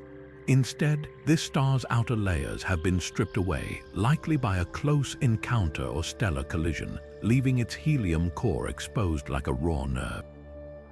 The result, a furnace that burns at over 30,000 degrees Celsius, blasting ultraviolet radiation across the cluster while somehow avoiding total collapse. What makes these stars truly bizarre is their unpredictability. In the cluster Messier 80, some horizontal branch stars pulse erratically, their brightness flickering like a faulty street lamp. Others, like those in Omega Centauri, show chemical signatures indicating they've been dredged by internal convulsions, events that should have torn them apart entirely. One theory suggests these stars are caught in gravitational tug-of-wars with hidden companions, their outer layers peeled away by neutron stars or black holes we can't yet detect. It's as if these objects are being slowly unraveled by invisible hands, their violent deaths postponed through some celestial sleight of hand. The real enigma lies in their distribution. While most extreme horizontal branch stars cluster near the crowded cores where collisions are frequent, others drift alone in sparse outer regions, places where gravitational encounters should be rare. This suggests multiple pathways to their creation. Some might be merger products, while others could be victims of helium flashes, cataclysmic eruptions in a star's core that violently expel its outer layers. Imagine a pressure cooker whose lid blows off not once but repeatedly, each explosion stripping the star down further while reigniting its nuclear fires. Perhaps the most startling revelation came from Hubble's ultraviolet eye. When trained on the cluster NGC 6791, it revealed horizontal branch stars with surfaces composed almost entirely of helium and carbon elements normally buried deep within stellar interiors. These aren't just unusual stars, they're stellar cadavers undergoing cosmic reanimation, their innards turned inside out by forces we're only beginning to comprehend. Their very existence hints at processes far more violent and complex than our models predicted, proving that even in the universe's oldest neighborhoods, stars continue to find ways to surprise us. Globular clusters might be the universe's ultimate black hole collision factories, cosmic arenas where invisible giants slam together in explosions so violent they ripple the fabric of spacetime itself. While gravitational wave observatories like LIGO and Virgo have detected mergers across the cosmos, globular clusters are emerging as prime hunting grounds for these elusive events. The reason lies in their extreme density, where black holes don't just occasionally meet. They're funneled toward each other by a relentless gravitational dance, setting the stage for crashes of unparalleled ferocity. Consider what happens in a cluster like 47 Tucanae, where theorists predict hundreds of black holes could be lurking. Unlike isolated black holes drifting quietly through galactic voids, these are packed so tightly that close encounters are inevitable. When two black holes pass within a critical distance, they don't just collide, they spiral inward over millennia, stealing orbital energy from passing stars in a process called dynamical friction. It's like a cosmic game of pinball, where each stellar interaction nudges the black holes closer until they're locked in a death grip. The resulting merger isn't just detectable, it's a gravitational wave siren, broadcasting a scream of warped spacetime across billions of light years. The evidence is mounting. In 2019, LIGO picked up a signal from a merger involving an unexpectedly massive black hole, one that matched predictions for globular cluster origins. The kicker, the black hole's spin was misaligned with its orbit, a telltale sign it had been flung into chaos by prior gravitational tussles. This isn't the orderly merger of a long, stable binary. It's the messy aftermath of a bar fight in a stellar saloon. But the real shock came from simulations. When researchers modeled globular clusters, they found black holes don't just pair off quietly, they form intricate hierarchies. A typical scenario might involve three black holes. Two merge violently, while the third gets catapulted outward at blistering speeds, sometimes fast enough to escape the cluster entirely. These ejection events could explain why we don't see more black holes in clusters today. The most violent encounters literally fling the survivors into intergalactic space. The implications are staggering. If globular clusters are indeed gravitational wave hotbeds, they could solve lingering mysteries, like why some detected mergers involve black holes of nearly identical mass, a pairing far more likely in dense stellar environments than in isolation. They might also produce second-generation mergers, where black holes born from earlier collisions crash together again, creating objects so massive they defy conventional star death models. Yet the ultimate prize would be catching a multiband event, a merger close enough for gravitational wave detectors to spot, while telescopes simultaneously see the flare of disrupted stars or accretion disks. Clusters like Omega Centauri, with their mix of black holes and dense stellar populations, are perfect candidates for such a spectacle. It would be like hearing thunder and seeing lightning at once, confirming these ancient structures as cosmic crucibles where spacetime itself is forged and fractured. Every unexplained ripple in LIGO data could be a message from a globular cluster's dark heart. A reminder that even in the oldest corners of the universe, the most violent collisions are just getting started. Among the orderly orbits of globular clusters, certain stars move like cosmic hitchhikers, their paths so wildly out of sync that they couldn't possibly have formed alongside their stellar neighbors. These interlopers trace elongated, tilted, or even backward orbits, breaking the gravitational choreography that governs the rest of the cluster. Their very existence suggests a darker truth. Globular clusters might be stellar thieves, plundering stars from passing galaxies or shredded dwarf companions over billions of years. One standout rebel is the star known as HV1104 in the cluster Messier 3. This rogue doesn't just move differently, it practically defies gravity's rules, careening through the cluster on a steeply inclined path that intersects other stars' orbits like a daredevil weaving through traffic.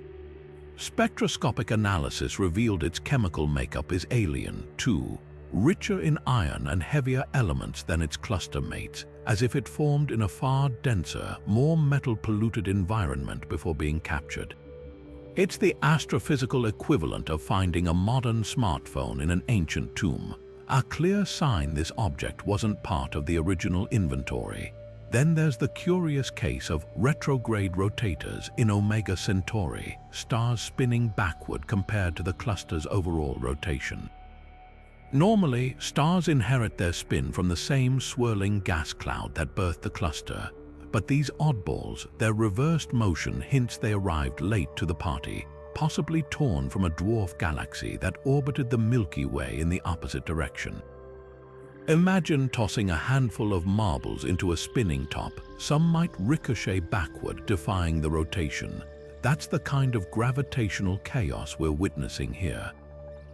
The kinematic smoking gun comes from hypervelocity stars like HVS 7 in the cluster Palomar 5. Clocked at over 500 kilometers per second, this star is racing so fast it should have escaped the cluster entirely. Yet it lingers, tracing a looping path that suggests it didn't accelerate smoothly. It was slingshotted by a close encounter with an unseen black hole or dense binary system. Simulations show such gravitational kicks could fling stars into bizarre orbits, turning them into celestial pinballs ricocheting through the cluster's core. But the most puzzling interlopers are the ones that shouldn't survive at all. In NGC 2808, astronomers found main sequence stars orbiting so far from the cluster's center that the collective gravity of the system should have ejected them long ago. Their persistence suggests they're not native, they're likely halo orphans, stars captured from the Milky Way's sparse outer reaches during the cluster's travels. It's like finding deep-sea fish thriving in a pond. Their very presence betrays an unnatural origin. These kinematic misfits do more than just break the rules. They rewrite the history of globular clusters themselves. Every rogue orbit is a breadcrumb leading back to forgotten collisions, galactic mergers, and violent close encounters. And as we trace their paths, we're not just mapping stars, we're uncovering the secret wars of gravity that shaped these ancient stellar cities. Globular clusters should be time capsules of stellar evolution, their stars neatly arranged on a cosmic family tree with clear branches representing different life stages. But when astronomers chart the populations of these ancient swarms, they find gaps, missing rungs on the stellar ladder that defy expectations. Among the most puzzling absences are main sequence stars, the steady hydrogen-burning workhorses that should dominate these clusters yet mysteriously vanish in certain cases. It's like opening a history book only to find entire chapters razored out, leaving behind an incomplete narrative of how these stellar cities evolved. Take the case of NGC 6397, where observations revealed a startling deficit of stars between 0.8 and 0.4 solar masses, precisely the range expected to be abundant in such an ancient system. These aren't exotic objects like blue stragglers or neutron stars. They're the cosmic equivalent of middle-class citizens, the backbone of any stellar population. Their absence suggests something disrupted the cluster's natural demographic, selectively culling these stars while leaving others untouched. One possibility involves gravitational sieving. Over billions of years, close encounters between stars could have ejected lower-mass objects more easily than their heftier neighbors, like a bouncer at a club filtering out only certain guests. The math supports this. Stars below a critical mass gain more velocity from gravitational kicks, making them prone to escape. But mass segregation doesn't explain everything. In Palomar 5, the missing main sequence stars skew toward higher masses objects that should have resisted ejection. Here, the culprit might be stellar theft. If the cluster passed through a dense region of the Milky Way's halo, galactic tides could have stripped away stars indiscriminately, like a gust of wind plucking leaves from a tree. Supporting this, Palomar 5's remaining stars orbit with unusually elongated paths, a hallmark of tidal disruption. The twist: this cluster also sports excessive binary systems, hinting that paired stars might have survived the purge by anchoring each other gravitationally while solitary stars were cast adrift. Then there's the chemical angle. In Omega Centauri, gaps in the main sequence align with distinct populations of stars showing unusual helium abundances. Stars rich in helium burn hotter and faster, causing them to evolve off the main sequence sooner than their helium-poor counterparts. This creates artificial deserts in the stellar census, not because stars are missing, but because they've already transitioned into giants or white dwarfs ahead of schedule. It's like finding a classroom where all the middle-aged students graduated early, leaving empty desks in their wake. The plot thickens when comparing clusters with similar ages but different gaps. Messier 12, for instance, lacks mid-mass main sequence stars despite being less dense than NGC 6397, where the phenomenon is less pronounced. This inconsistency points to multiple mechanisms at play, perhaps a combination of tidal stripping, dynamical ejection, and accelerated evolution due to chemical peculiarities. The implications ripple beyond globular clusters too. If main sequence stars can vanish so unpredictably, it might explain anomalies in distant galaxies where stellar populations appear skewed without obvious cause. Perhaps the most tantalizing clue comes from clusters exhibiting main sequence turn-off gaps, sharp dips in their color magnitude diagrams where stars seem to leap from one evolutionary stage to another. These aren't smooth transitions but jagged edges, as if some external force plucked stars from specific mass ranges. Recent simulations suggest this could be the fingerprint of dark matter substructure. If globular clusters harbor clumps of invisible mass, their gravity might preferentially scatter stars of certain masses, carving unnatural voids into the main sequence. Every absent star is a silent witness to processes we're only beginning to decode. Whether through violence, theft, or hidden physics, these gaps remind us that even the most orderly-looking stellar communities are shaped by forces far more chaotic than they appear.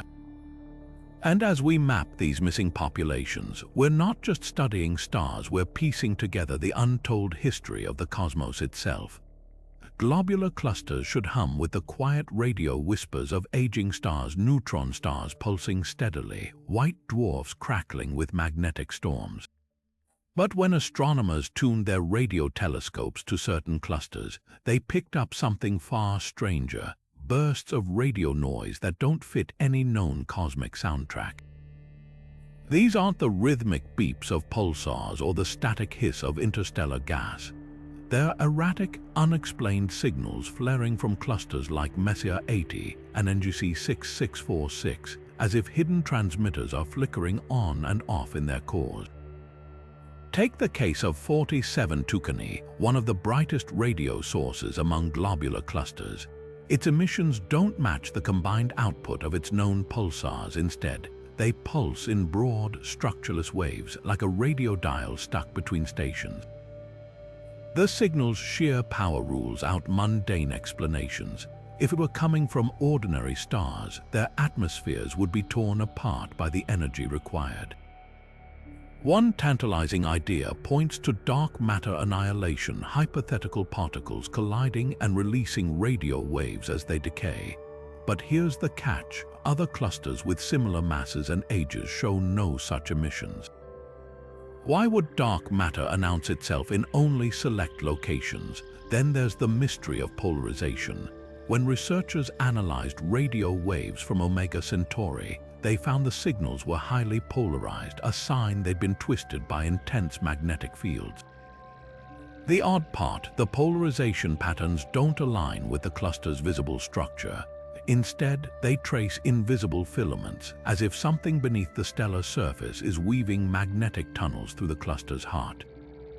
Some theorists suggest these could be echoes of past black hole mergers, space-time disturbances left behind when two black holes spiraled together, leaving twisted magnetic footprints in their wake. The plot thickens with clusters like Terzan 5, where radio flares erupt unpredictably, sometimes lasting hours, other times vanishing in minutes. These aren't the clean bursts of magnetars or the steady glow of pulsar winds. They're messy, almost organic in their irregularity, as if the cluster itself is breathing in radio waves. One provocative explanation involves planet-star collisions, the idea that rogue planets flung into chaotic orbits by gravitational encounters might be plowing into neutron stars. The resulting plasma explosions could generate radio bursts unlike anything in our models, but the ultimate enigma is location. In NGC 2808, the radio source isn't centered on the cluster's core but offset near its edge, hovering where stellar densities drop sharply. This rules out central black holes or pulsar collectives as the origin. Could it be a wandering intermediate mass black hole, its accretion disk flaring as it plows through sparse gas, or evidence of a dark matter subhalo, an invisible clump interacting with the cluster's magnetic field? Every unexplained signal is a crack in our understanding, a hint that these ancient clusters harbor forces we've yet to name. And as telescopes grow more sensitive, one thing becomes clear. The universe's oldest stellar cities still have secrets to broadcast if we're listening closely enough. Stars in globular clusters are ancient, burned down to near embers after billions of years of steady fusion. Yet some blaze with startling intensity, shedding their outer layers at rates that make no sense, as if tearing themselves apart in violent stellar tantrums. These aren't just aging stars easing into retirement. They're cosmic shredders, flinging material into space so fast they could evaporate entirely long before their expected demise. What's driving this extreme mass loss? The answer might rewrite how we understand stellar aging in the universe's most crowded environments. Take the red giant known as V14 in the cluster 47 Tucanae. This star is expelling material at 50 times the rate predicted by standard models, enough to fill an Earth-sized volume with gas every second. Spectroscopic observations reveal vast plumes of carbon monoxide and silicon dioxide streaming from its surface, chemical signatures suggesting the star isn't just shedding its outer layers, it's excavating them, digging deep into regions normally hidden beneath the surface. The likely culprit, the cluster's relentless gravitational tides. In most of the galaxy, stars lose mass gradually, like a slow leak. But in globular clusters, close encounters with other stars or black holes can yank material away in violent bursts, like a tree caught in hurricane winds losing limbs instead of leaves. Then there's the case of dust-enshrouded giants in clusters like Messier 15. These stars cloak themselves in thick veils of expelled material, glowing faintly in infrared as their own debris absorbs visible light. Normally, such extreme dust production is the hallmark of young, massive stars, not ancient red giants. One theory suggests these stars might be spinning rapidly due to past collisions or mergers, their centrifugal forces flinging material outward like a spinning wet towel. Others propose they're trapped in binary systems with unseen companions, perhaps white dwarfs or neutron stars, whose gravity strips away their outer layers like cosmic peelers. The real smoking gun comes from clusters where mass loss rates scale with stellar density. In NGC 6397, stars near the core shed material 10 times faster than identical stars in the cluster's outskirts. This isn't just random variation, it's environmental warfare. Simulations show that in these tight quarters, radiation from nearby hot stars can ionize a red giant's expelled gas, heating it until it escapes the star's gravity entirely. It's a feedback loop of destruction. The more material a star loses, the more vulnerable it becomes to further stripping, like a snowball melting faster once its protective outer layer is gone. Perhaps most bizarre are the helium flash stars in Omega Centauri. These objects show chemical evidence of having undergone violent internal convulsions, thermonuclear eruptions in their cores that should have blasted away their outer layers entirely. Yet somehow they're still here, burning furiously while shedding mass at rates that defy physics as we know it. The leading explanation: they might be caught in gravitational resonance with the cluster's central black hole, their mass loss triggered not by internal processes but by tidal forces stretching and compressing them like cosmic accordions. These extreme cases force us to confront a humbling truth: stars don't always die quietly. In the gravitational pressure cookers of globular clusters, even the most predictable life cycles can twist into something stranger, more violent, and far more fascinating than our textbooks ever anticipated. Globular clusters are often pictured as perfectly symmetrical spheres of stars, their densities smoothly increasing toward a bright, crowded core. But when astronomers mapped their structures in detail, they found a shocking divide. Some clusters look like cosmic bullseyes with stars packed shoulder to shoulder at their hearts, while others sprawl like diffuse clouds with barely any central concentration at all. This split defies decades of stellar evolution models, which predict that gravitational interactions should have drawn all clusters toward similar, dense configurations over their 12-billion-year lifespans. The discrepancy isn't just academic, it's a fundamental challenge to our understanding of how gravity sculpts the universe's oldest structures. Take the contrasting cases of Messier 15 and Palomar 4. Messier 15's core is so densely packed that stars are separated by mere light weeks. If you stood on a planet there, the night sky would blaze with thousands of stars brighter than Venus. Palomar 4, meanwhile, resembles a ghostly stellar haze, its stars spread so evenly that its center is barely distinguishable from its edges. Both clusters are roughly the same age and orbit the Milky Way at similar distances, yet they've evolved into radically different shapes. The mystery deepens when we consider their kinematics. Stars in Messier 15's core whip around at dizzying speeds, while Palomar 4's stars drift lazily, as if the cluster is barely holding itself together. One clue lies in black hole populations. Clusters with extreme central concentrations, like NGC 6397, often show evidence of multiple black holes lurking in their cores. These invisible heavyweights act like gravitational anchors, pulling nearby stars into tighter orbits through brute force. Over time, this creates a runaway effect. The more stars get dragged inward, the stronger the core's gravity becomes, attracting even more stars in a feedback loop of compaction. But this doesn't explain why some clusters lack such dense cores despite likely hosting black holes too. Enter the core collapse paradox. Simulations show that clusters with intermediate black hole populations, not too few, not too many, might actually resist extreme central concentration. When a handful of black holes interact in a cluster's heart, their gravitational tugs can slingshot each other outward, creating enough chaos to prevent runaway collapse. It's like a game of keep away where the players are so busy jostling that they never form a stable pile. This could explain why clusters like Omega Centauri have moderately dense cores. Their central black holes are locked in an endless dance, preventing the calm needed for collapse. Then there's the dark matter wildcard. While most globular clusters are thought to be dark matter poor, those with unexplained core densities might harbor invisible halos after all.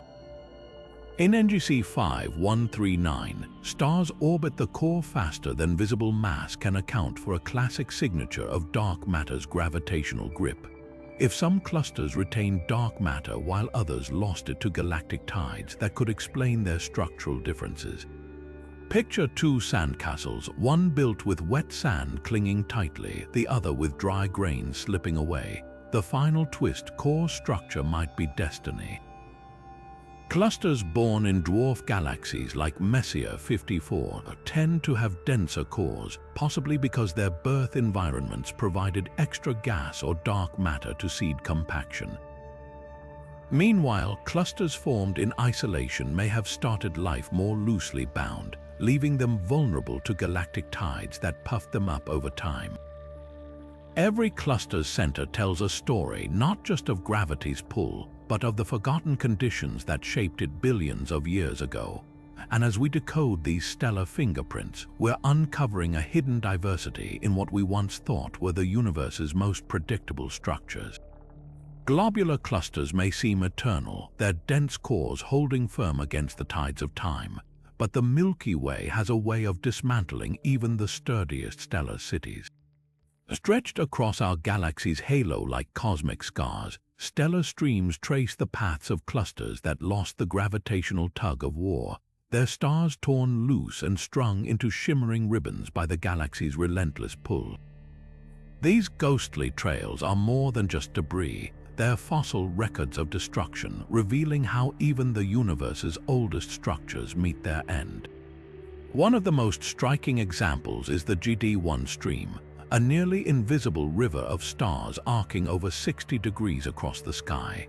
Unlike the tidy orbits of intact clusters, GD1 stars drift in a dispersed, wispy line, the remains of a globular cluster shredded perhaps a billion years ago. What's fascinating isn't just its length, but its gaps. Detailed mapping uncovered regions where the stream appears pinched or severed, as if something massive plowed through it. The culprit, a rogue dark matter substructure, an invisible clump lurking in the Milky Way's halo that grazed the stream like a ship's prow slicing through water. This collision left a gravitational fingerprint, proving stellar streams can map the unseen architecture of our galaxy. Then there's the Phoenix Stream, a recently discovered trail so metal-poor its stars resemble those in the universe's first globular clusters. Unlike GD1, Phoenix isn't just a casualty of tidal forces, it's a cosmic crime scene. The stars at its leading edge move faster than those trailing behind, a sign the original cluster didn't just fray slowly, it was ambushed. Simulations suggest it strayed too close to the Milky Way's disk, where gravitational shocks from spiral arms and molecular clouds ripped it apart in a single, violent episode. The stream's stretched-out shape preserves that moment of catastrophe like a celestial tape measure frozen mid-snap. Not all streams are ancient relics. The young, fast-moving Jellum stream may be the shredded remains of a cluster disrupted within the last 500 million years, a blink in cosmic time. Its stars still share nearly identical chemistries and velocities, as if the cluster's ghost lingers in their cohesion. This freshness makes Jellum a time capsule, offering a snapshot of what globular clusters look like in their death throes. Even now, its stars haven't fully mixed with the Milky Way's halo. They move like a school of fish still remembering their formation despite the current scattering them. The real surprise, some streams aren't solitary. The Atlas-Alaka-Uma system consists of at least 3 separate streams orbiting in tandem, likely the scattered siblings of a single massive cluster torn apart in stages. Their synchronized paths hint that the original cluster was no ordinary globular, but a knockout dwarf galaxy nucleus, its stars bound tightly enough to survive multiple galactic crossings before finally succumbing. This challenges the neat division between globular clusters and galactic building blocks, suggesting some streams might be the last whispers of cannibalized mini-galaxies. Every stellar stream tells a story of resilience and dissolution. They're not just evidence of destruction, they're proof of how clusters shape galaxies. As they unravel, they seed the halo with stars, metals, and even rogue planets, contributing to the galaxy's growth in ways we're only beginning to measure. And as telescopes like Rubin Observatory come online, poised to discover hundreds more of these cosmic threads, we're on the verge of reading the Milky Way's history written in starlight, one disrupted cluster at a time. Globular clusters often resemble well-ordered stellar metropolises, with most stars tracing neat, circular orbits around a central gravitational hub. But scattered among these predictable paths are celestial rebel stars that carve wild, elongated routes through the cluster, slingshotting from the crowded core to the sparse outskirts in chaotic loops. These aren't just minor deviations, they're orbital anomalies so extreme they force us to reconsider how gravity operates in these ancient stellar swarms. Take the star catalogued as ESO 452SC0009 in the cluster NGC 5139. This maverick doesn't just drift, it rockets from the cluster's heart to its halo in a lopsided ellipse, moving 3 times faster at its closest approach than its farthest retreat. According to standard models, such a star should have been ejected long ago, its unstable orbit flinging it into interstellar space. Yet here it remains as if held by an unseen hand. The math suggests only two possibilities. Either the cluster harbors far more mass than its visible stars account for, perhaps in hidden black holes or dark matter clumps, or our understanding of gravitational dynamics in ultra-dense environments is fundamentally incomplete. The mystery deepens when examining clusters like Messier 10, where stars on these pinball orbits tend to cluster in specific regions, often aligned along invisible axes. It's as if the cluster's gravitational field isn't spherical but warped, with unseen structures like a family of intermediate mass black holes or a tidal debris stream tugging stars onto these peculiar paths. Simulations reveal that a black hole binary system at the core could create exactly this effect, its gravitational kicks sending stars careening into eccentric orbits like billiard balls struck off-center. Yet not all elliptical orbits point to hidden mass. In Palomar 14, a sparse cluster with no evidence of central black holes, stars still trace these extreme paths. Here, the culprit might be the Milky Way itself. As globular clusters orbit our galaxy, tidal forces can stir their stellar populations, injecting energy into certain orbits over billions of years. The result, stars that gradually stretch their paths from circles to ovals, like a pendulum swaying wider with each push. This process could explain why some clusters' outer stars move more like comets than the placid, circular orbits seen in younger systems. The most tantalizing cases involve retrograde elliptical stars that loop backward compared to the cluster's rotation. In Omega Centauri, a subset of these rebels share chemical fingerprints distinct from the cluster's main population, hinting they might be stolen stars from a dwarf galaxy that merged with the cluster long ago. Their orbits aren't just chaotic, they're cosmic graffiti tagging the cluster with the signature of an ancient collision. These orbital oddities aren't merely academic curiosities. They're stress tests for our models of gravity, stellar dynamics, and even dark matter. Every star whipping around on an impossible path forces us to ask what invisible forces are shaping these clusters. And what secrets might they reveal about the universe's most elusive structures?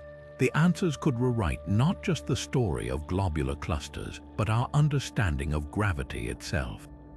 Globular clusters should be teeming with brown dwarfs, those cosmic in-betweeners too hefty to be planets yet too puny to ignite as full-fledged stars. These failed stars, glowing faintly with the leftover heat of their formation, are plentiful throughout the Milky Way's quieter neighborhoods. Yet when astronomers scan globular clusters for their telltale infrared signatures, they come up shockingly short. In places like 47 Tucanae and Omega Centauri, brown dwarfs are vanishingly rare, appearing at rates hundreds of times lower than predicted. It's as if these ancient stellar cities enforced some invisible quota, banning substellar residents from their glittering streets. The mystery starts with star formation itself. When globular clusters were born in the early universe, the collapsing gas clouds that forged their stars should have produced a spectrum of objects, from massive suns to diminutive brown dwarfs, following the same distribution seen in modern star-forming regions. Yet today, brown dwarfs account for less than 1% of these clusters' mass, compared to roughly 15% in younger galactic clusters. One possibility is that the primordial conditions were different. Perhaps the gas was too hot or turbulent to fragment into small enough clumps to form these substellar objects. Picture trying to sculpt fine details in clay that's drying too fast. The material simply resists being shaped into smaller forms. Then there's the gravitational purge theory.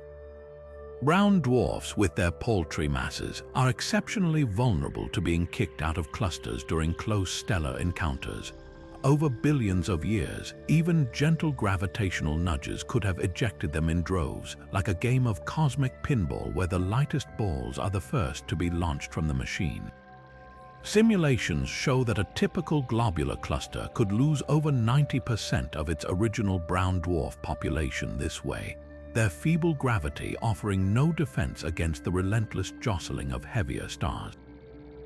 But the plot thickens with recent discoveries in clusters like Messier 4, where a handful of surviving brown dwarfs defy expectations by clinging to the crowded core rather than the sparse outskirts.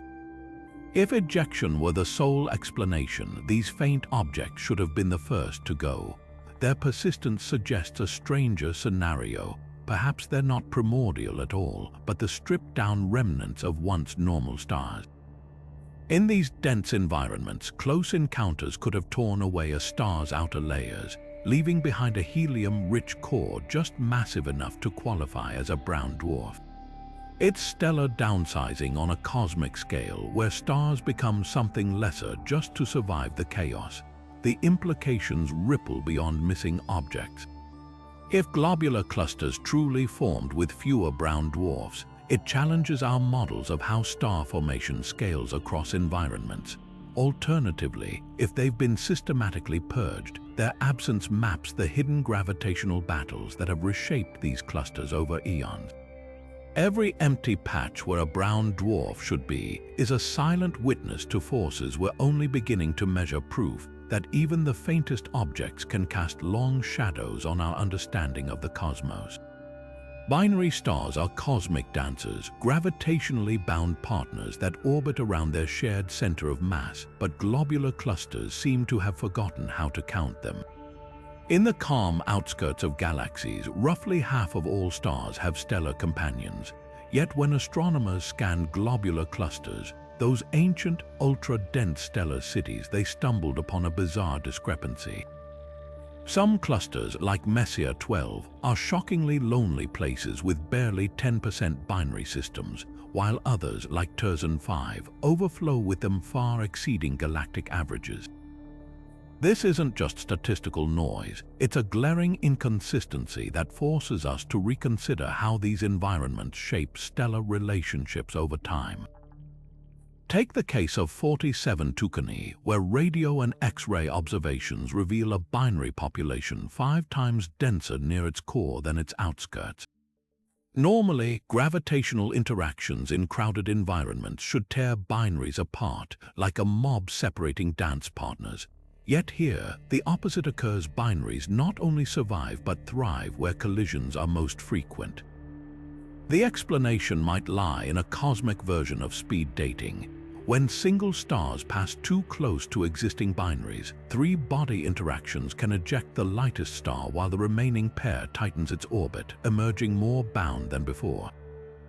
It's survival of the clingiest, a gravitational trial by fire that preferentially weeds out solitary stars while hardening resilient binaries. But why do some clusters lose their binaries entirely? Palomar 5 tells that story. This sparse, disintegrating cluster has fewer than 5% binary systems, a fraction so low it suggests a history of relentless theft. As globular clusters orbit the galaxy, tidal forces from the Milky Way's gravity can pluck away loosely bound binaries, especially from the cluster's vulnerable outer layers. Over billions of years, this leaves behind a stellar population stripped of companionship, like a party where most guests arrived alone. Simulations show clusters on elliptical galactic orbits like Palomar 5's are especially prone to this theft, as repeated close passes past the Milky Way's core yank binaries away like fruits shaken from a tree. The real enigma emerges when comparing clusters of similar age and density. NGC 2808 and Messier 79 formed around the same time and orbit at comparable distances, yet NGC 2808 boasts 3 times as many binaries. The key difference: chemical composition. Metal-rich clusters like NGC 2808 tend to host more binaries, possibly because their original gas clouds cooled more efficiently, creating conditions favorable for paired star formation. Meanwhile, metal-poor clusters like Messier 79 might have spawned stars too spread out to easily capture partners.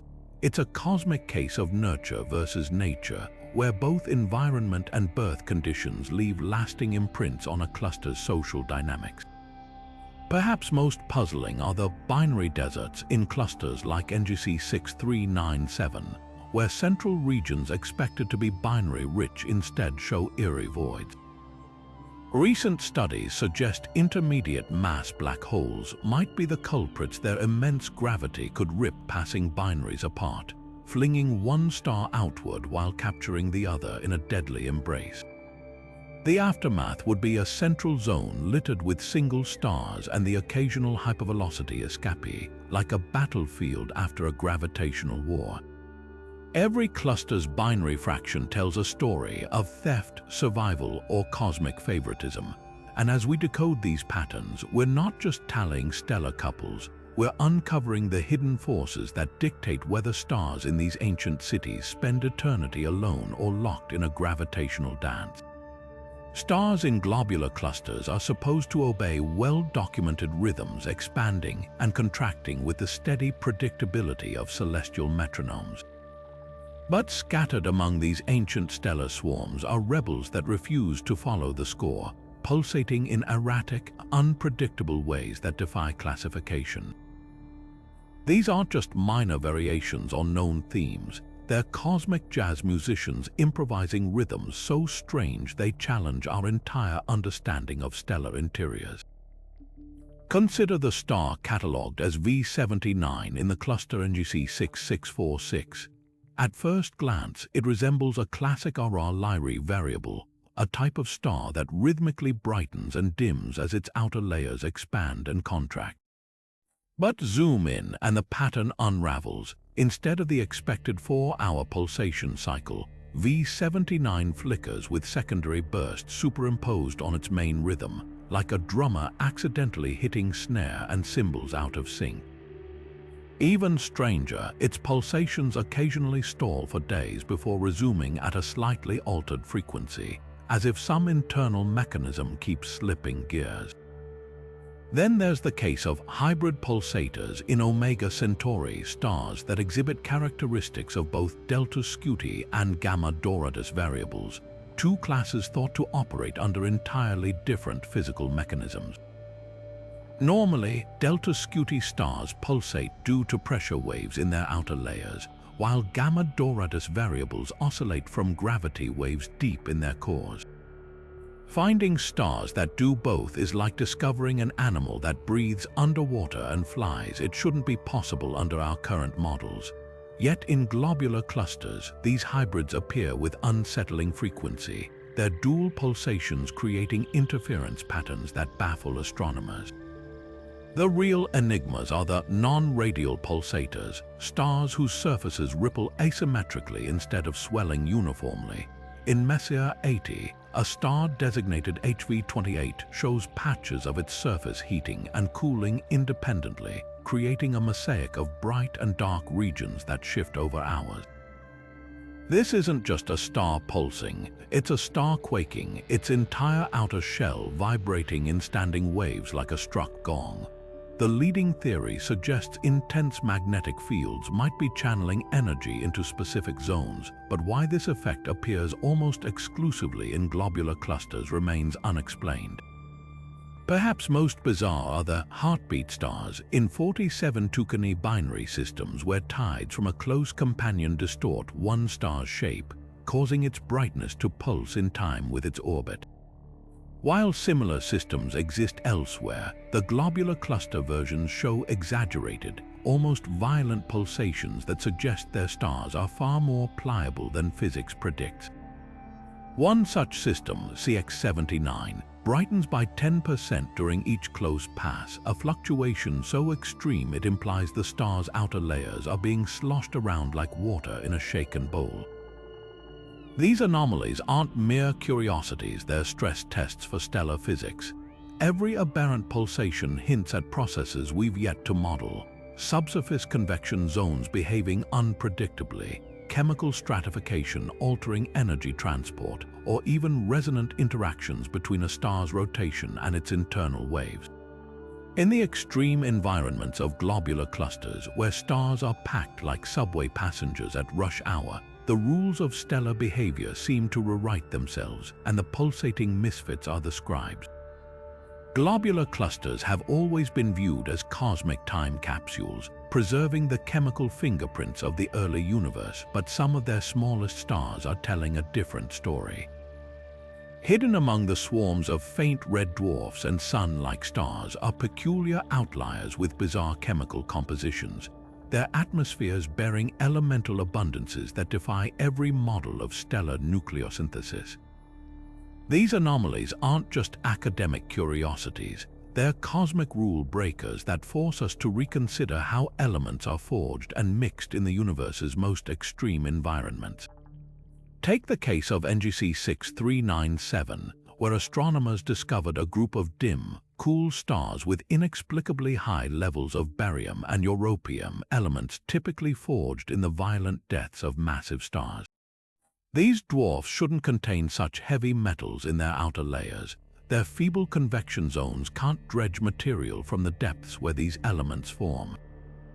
It's like finding traces of gold in a shallow backyard well.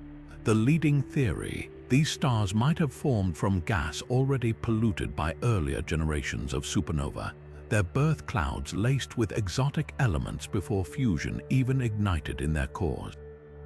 But that raises another puzzle. How did these fragile dwarfs retain such volatile elements over billions of years, while their more massive cluster mates churned and diluted them away? Then there's the mystery of the sodium-rich dwarfs in Omega Centauri. These unassuming stars pack up to 50 times more sodium in their atmospheres than predicted by standard models. A composition so peculiar it suggests some unseen process is selectively enhancing certain elements while leaving others untouched. One provocative explanation involves atomic diffusion, where radiation pressure from the star's core pushes lighter elements like sodium outward while heavier metals sink. Normally, this effect is negligible in active stars with turbulent outer layers, but in the ultra-stable interiors of ancient dwarfs, it could operate like a cosmic centrifuge, sorting elements by weight over eons. The plot thickens with stars exhibiting carbon depressions, unexpected shortages of an element that should be ubiquitous. In the cluster Messier 4, a subset of dwarfs show carbon levels 10 times lower than neighboring stars of similar mass and age. This anomaly points to a process called gravitational settling, where carbon atoms pulled by gravity slowly sink beneath the star's visible surface like sediment in a pond. Yet this doesn't explain why the effect appears only in certain clusters or why some stars lose carbon while retaining other light elements. A more radical idea suggests these stars might have been polluted by accretion of carbon-poor material, perhaps from the shattered remains of helium-rich white dwarfs, a stellar diet that left them chemically imbalanced. Perhaps the most baffling cases are the lithium paradox stars in NGC 6791. Lithium, one of the universe's most fragile elements, is easily destroyed in stellar interiors at relatively low temperatures. Yet these dwarfs cling to traces of primordial lithium that should have vanished within their first billion years. Their survival hints at unknown mechanisms, perhaps suppressed convection or magnetic fields, that somehow insulated their outer layers from the furnace below. Alternatively, they might be stellar vampires, having siphoned lithium-rich material from a neighboring giant star before it could be burned away. These chemical misfits do more than challenge textbooks. They're rewriting the story of how globular clusters evolve. If even their smallest, quietest stars can hide such dramatic anomalies, what other secrets might these ancient stellar cities still be guarding? Every aberrant element ratio is a clue, a whisper from the early universe that we're only now learning to decipher. Globular clusters should showcase a smooth, continuous progression of stars along the horizontal branch, that pivotal life stage where aging stars transition from burning hydrogen to helium. But peer closely at certain clusters, and the expected stellar lineup reveals glaring vacancies, like missing chapters in an otherwise orderly cosmic storybook. These gaps aren't random, they're precise absences that trace the fingerprints of processes we're only beginning to decode. Take the case of Messier 13, where the horizontal branch stars cluster into two distinct groups with a conspicuous void between them, a phenomenon astronomers call the second parameter problem.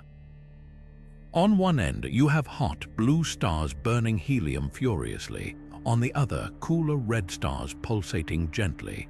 But the middle ground, it's eerily sparse, as if some celestial sieve filtered out stars of specific masses or compositions. The leading suspect, helium content. Stars born with slightly more helium burn hotter and bluer, skipping intermediate temperatures entirely. It's like a campfire where some logs ignite instantly while others smolder. The same heat source, but radically different outcomes based on subtle fuel variations. Then there's the enigma of extended horizontal branches in clusters like NGC 2808, where stars fan out far beyond the expected range, stretching into temperatures so extreme they glow ultraviolet. These aren't just outliers, they're stellar escape artists defying the conventional limits of helium burning. Spectroscopic studies reveal their surfaces are laced with heavy metals like iron and zinc, elements that shouldn't be visible unless dredged up from the core by violent mixing. One theory suggests these stars might be victims of gravitational harassment, close encounters with binary companions or black holes that stirred their interiors like cosmic spoons, bringing hidden elements to the surface while altering their thermal trajectories.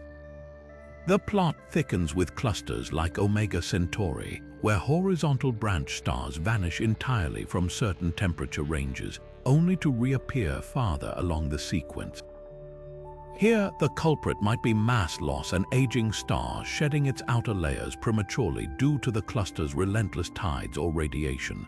Imagine a balloon deflating in stages, lose too much material early, and the star jumps straight to a hotter, more compact state, bypassing the transitional phases entirely. Supporting this, stars in Omega Centauri's crowded core show more extreme gaps than those in its outskirts, hinting that environmental violence is pruning the horizontal branch into unnatural shapes. Perhaps the most puzzling absences appear in metal-rich clusters like 47 Tucanae, where the horizontal branch is truncated altogether, lacking the hot blue stars seen elsewhere. This defies expectations, as heavier metals should theoretically cool stars, producing redder horizontal branches. The paradox might lie in rotation. Stars in dense clusters often spin faster due to collisions or tidal interactions, and rapid rotation can stave off internal mixing, keeping helium confined to the core longer. The result, stars that stubbornly cling to redder, cooler states despite their metal content, like embers refusing to flare even when stoked. These gaps and distortions aren't just curiosities, they're cosmic diagnostics. By mapping where horizontal branch stars vanish or cluster, astronomers can reverse engineer the hidden forces shaping these stellar populations. The whisper of helium variations, the scars of gravitational encounters, the echoes of chemical pollution from long-dead stars.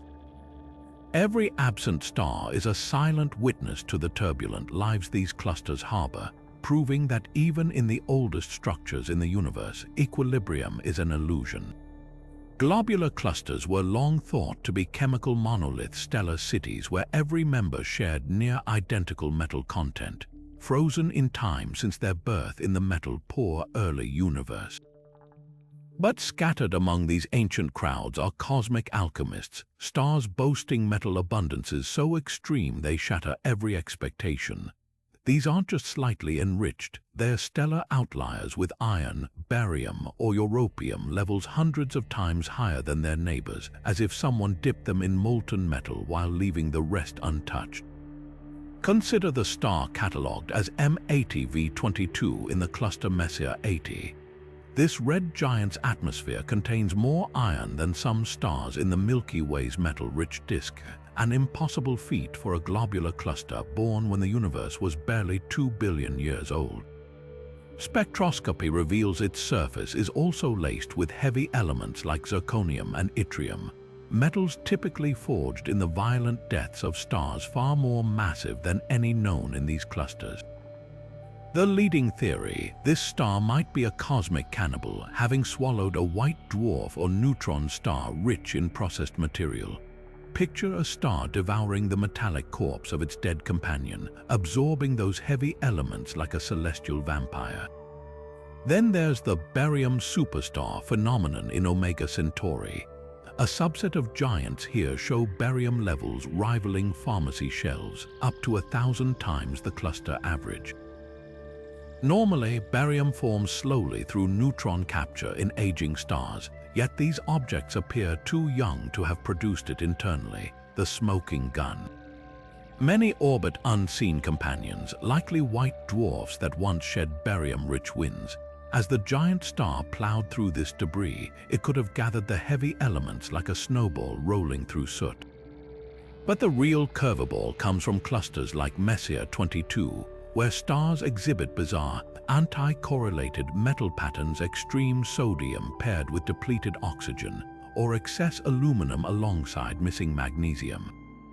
These aren't random quirks, they're chemical fingerprints pointing to deep mixing events, where a star's internal convection currents dragged nuclear-burning byproducts to the surface. In denser clusters, gravitational interactions might trigger these mixing episodes, like shaking a snow globe to redistribute its contents. The implications rewrite stellar chemistry itself. If globular clusters can harbor such extreme metallicity spreads, it suggests their original gas clouds weren't as homogeneous as we thought, or that later generations of stars formed from polluted debris inheriting exotic compositions. Every metal-rich outlier is a clue, a whisper from an era when these ancient structures were far more dynamic than they appear today. Globular clusters should be the ultimate equalizers, places where stars of all masses mingle freely, shuffled by billions of years of gravitational encounters. Yet when astronomers map their stellar populations, they uncover a startling pattern.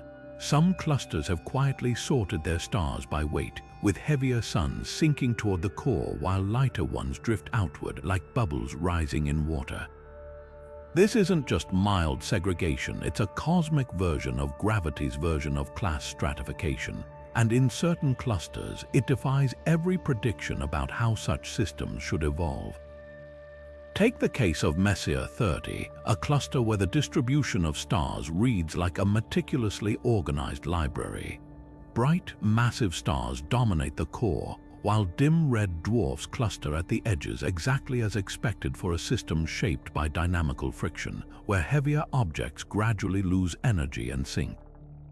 But the shock comes when comparing this to clusters like Palomar 14, where the opposite occurs. Lighter stars inexplicably concentrate near the center, while heavier ones linger in the outskirts. It's as if someone flipped gravity's rulebook upside down, forcing stars to sort themselves backward. The mystery deepens when examining the timescales involved. Mass segregation typically takes billions of years to develop, as stars slowly exchange energy through countless gravitational interactions. Yet some clusters, like the young NGC 2100 in the Large Magellanic Cloud, show advanced segregation despite being barely a few 100 million years old. This suggests something far more violent than gentle dynamical friction, perhaps a primordial hierarchy imprinted at birth, where stars formed already sorted by mass, like ingredients layered in a cosmic cake. Alternatively, these clusters might have endured catastrophic collisions with gas clouds or other clusters, jolting their stars into unnatural configurations overnight, astronomically speaking. Then there's the role of dark matter, or rather, its absence. In most galaxies, dark matter's gravitational pull helps shape stellar motions, but globular clusters were thought to be largely devoid of it, making their segregation patterns even harder to explain. Recent studies of NGC 5139, however, reveal stars moving faster at the edges than visible mass alone can account for, hinting at hidden gravitational influences. Could clumps of dark matter left over from the cluster's formation be acting like invisible hands, rearranging stars by mass in ways we can't yet model? Or are we seeing the fingerprints of intermediate mass black holes, their gravity subtly sculpting the cluster's demographics like unseen conductors? The implications ripple beyond astronomy textbooks. If mass segregation can occur rapidly or in reverse, it challenges our understanding of how star clusters, and by extension, galaxies evolve. Every outlier cluster forces us to ask, are we missing a fundamental force at work, or does gravity behave differently in these ultra-dense stellar cities? The answers might rewrite not just the story of globular clusters, but our cosmic playbook itself. Stars in globular clusters should spin like orderly tops, their rotation axes neatly aligned with the cluster's overall motion, a relic of their formation from a single swirling gas cloud. But astronomers have stumbled upon celestial rebels that defy this logic, spinning at wild angles as if they've been knocked sideways by invisible cosmic hands. These misaligned rotators aren't just statistical oddities. They're smoking guns pointing to violent histories of gravitational encounters we're only beginning to unravel. Consider the star known as G125 in the cluster Messier 15. This sun-like star spins with its pole pointed almost perpendicular to the cluster's rotational plane, like a vinyl record spinning upright on a turntable instead of lying flat. Normally, such extreme misalignment would require a monumental force, like a direct collision with another star or a gravitational slingshot from a hidden black hole. But here's the twist. This star shows no other signs of trauma, no unusual velocity, no chemical anomalies. It's as if something gently, yet profoundly tipped it over without leaving any other trace. The mystery deepens when examining multiple misaligned stars in clusters like Omega Centauri. Researchers using advanced spectropolarimetry found entire groups of stars spinning at chaotic angles, their axes pointing in random directions like compass needles disturbed by a magnet. Even stranger, these stars tend to cluster in specific regions, near the core or along invisible arcs, as if their misalignments were caused by localized gravitational disturbances. One compelling theory suggests these might be captured stars, objects stolen from dwarf galaxies that rotated differently before being assimilated into the cluster. Their rogue spins could be the last vestiges of their original homes, like accents persisting long after immigration. Then there's the case of the backward spinners in 47 Tucanae, stars rotating in the exact opposite direction of the cluster's orbit around the Milky Way. These stellar contrarians couldn't have formed this way. Their very existence implies a dramatic gravitational intervention. Recent simulations point to three body interactions as the likely culprit. When a single star intrudes on a tight binary system, the complex dance can eject one star while flipping the survivor's rotation axis like a gymnast changing direction mid-somersault. The result, a star spinning backward with no other visible scars, its altered state the only clue to the violence it witnessed. Perhaps most puzzling are stars that show gradual axis shifts over time, their poles wobbling like poorly thrown footballs. In NGC 6397, astronomers tracked a red giant whose rotational tilt changed by 15 degrees over just a few decades, an impossible speed under normal stellar physics. The best explanation involves an unseen companion, perhaps a neutron star or black hole whose gravity warps the star's shape, creating a torque that progressively twists its rotation. It's the cosmic equivalent of a hand gripping a spinning globe and slowly tilting its axis. These spinning anomalies do more than just defy expectations. They offer a new window into globular clusters' hidden dynamics. Every misaligned axis is a fossil record of past encounters, a silent witness to the gravitational turmoil that shapes these ancient stellar communities. And as we decode their tilted spins, we're not just studying stars, we're reading the violent autobiography of the clusters themselves, written in the language of wayward rotation. Globular clusters are supposed to follow predictable patterns of stellar evolution, their stars neatly arranged by temperature and brightness on color magnitude diagrams. But there's a glaring inconsistency in some of these ancient swarms. the mysterious absence of blue hook stars, those ultra-hot, helium-burning anomalies that lurk at the extreme end of the horizontal branch in clusters like Omega Centauri and NGC 2808. These stars aren't just slightly warmer than their peers, they're stellar outliers blazing at temperatures over 30,000 degrees Celsius, so hot they appear to hook backward off standard evolutionary tracks. The puzzle: why do some clusters teem with these fiery oddballs while others of similar age, metallicity, and density show no trace of them at all? Take the case of Messier 3 and Messier 13, two nearly identical clusters in size, age, and chemical composition. Messier 3's horizontal branch extends smoothly into the Blue Hook region, its stars burning with the telltale ultraviolet glow of extreme helium fusion. Yet Messier 13, despite all its other similarities, lacks this hook entirely, as if someone snipped off the hottest stars with cosmic scissors. The difference can't be explained by simple variables like cluster mass or orbital history. Instead, it points to something far more subtle and far more intriguing. One clue lies in helium content. Blue hook stars are thought to form when aging stars undergo a late helium flash, a violent thermal pulse that ignites helium fusion explosively in their cores. This eruption dredges up carbon and oxygen from the star's depths, enriching its surface while boosting its temperature to unprecedented levels. But this process only works if the star starts with a critical amount of helium. Clusters like Messier 13 might lack blue hooks because their stars formed from gas with slightly less helium, denying them the fuel needed for this dramatic final act. It's like trying to start a fire with damp kindling. The spark is there, but the conditions aren't quite right for ignition. Then there's the role of stellar collisions. In densely packed clusters like Omega Centauri, where stars brush past each other every few million years, close encounters can strip away a star's hydrogen envelope prematurely, exposing its helium core to extreme temperatures. This forced evolution might create blue hooks artificially, bypassing the need for a helium flash altogether.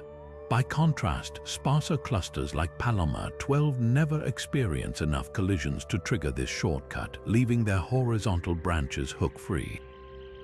The plot thickens when examining chemical pollution. Some blue hook stars show bizarre surface abundances, extreme carbon depletion paired with oxygen enrichment, a signature that suggests they've been chemically altered by interactions with unseen companions. In clusters where binary systems are rare or have been disrupted by gravitational tides, these transformative encounters might not occur, effectively shutting off the blue hook production line.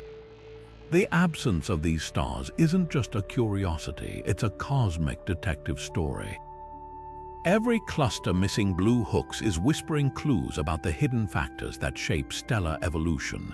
The primordial helium levels we can't directly measure, the forgotten collisions that reshaped stars billions of years ago, the delicate balance of chemistry and environment that determines whether a star burns out quietly or goes out in a blistering blaze. And as we piece together these clues, we're not just solving a stellar mystery, we're uncovering the subtle, invisible forces that dictate how stars live and die in the universe's most crowded neighborhoods. Among the orderly orbits of globular clusters, certain stars move like cosmic interlopers, streaking through at odd angles or blazing paths so fast they seem determined to escape. These aren't just stars with unusual speeds, their entire trajectories suggest they don't belong, as if they're celestial hitchhikers that wandered into the cluster from some distant, unknown origin. Take the star known as HVS 3 in the cluster Messier 4. While most stars here drift at a leisurely 20 kilometers per second, this rogue barrels through at over 500, fast enough to cross from Earth to the Moon in under an hour. Its path points straight out of the cluster, unbound by gravity's grip. The math tells a startling story. To reach such velocity, it must have been catapulted by a close encounter with something incredibly dense, likely a black hole hidden in the cluster's core.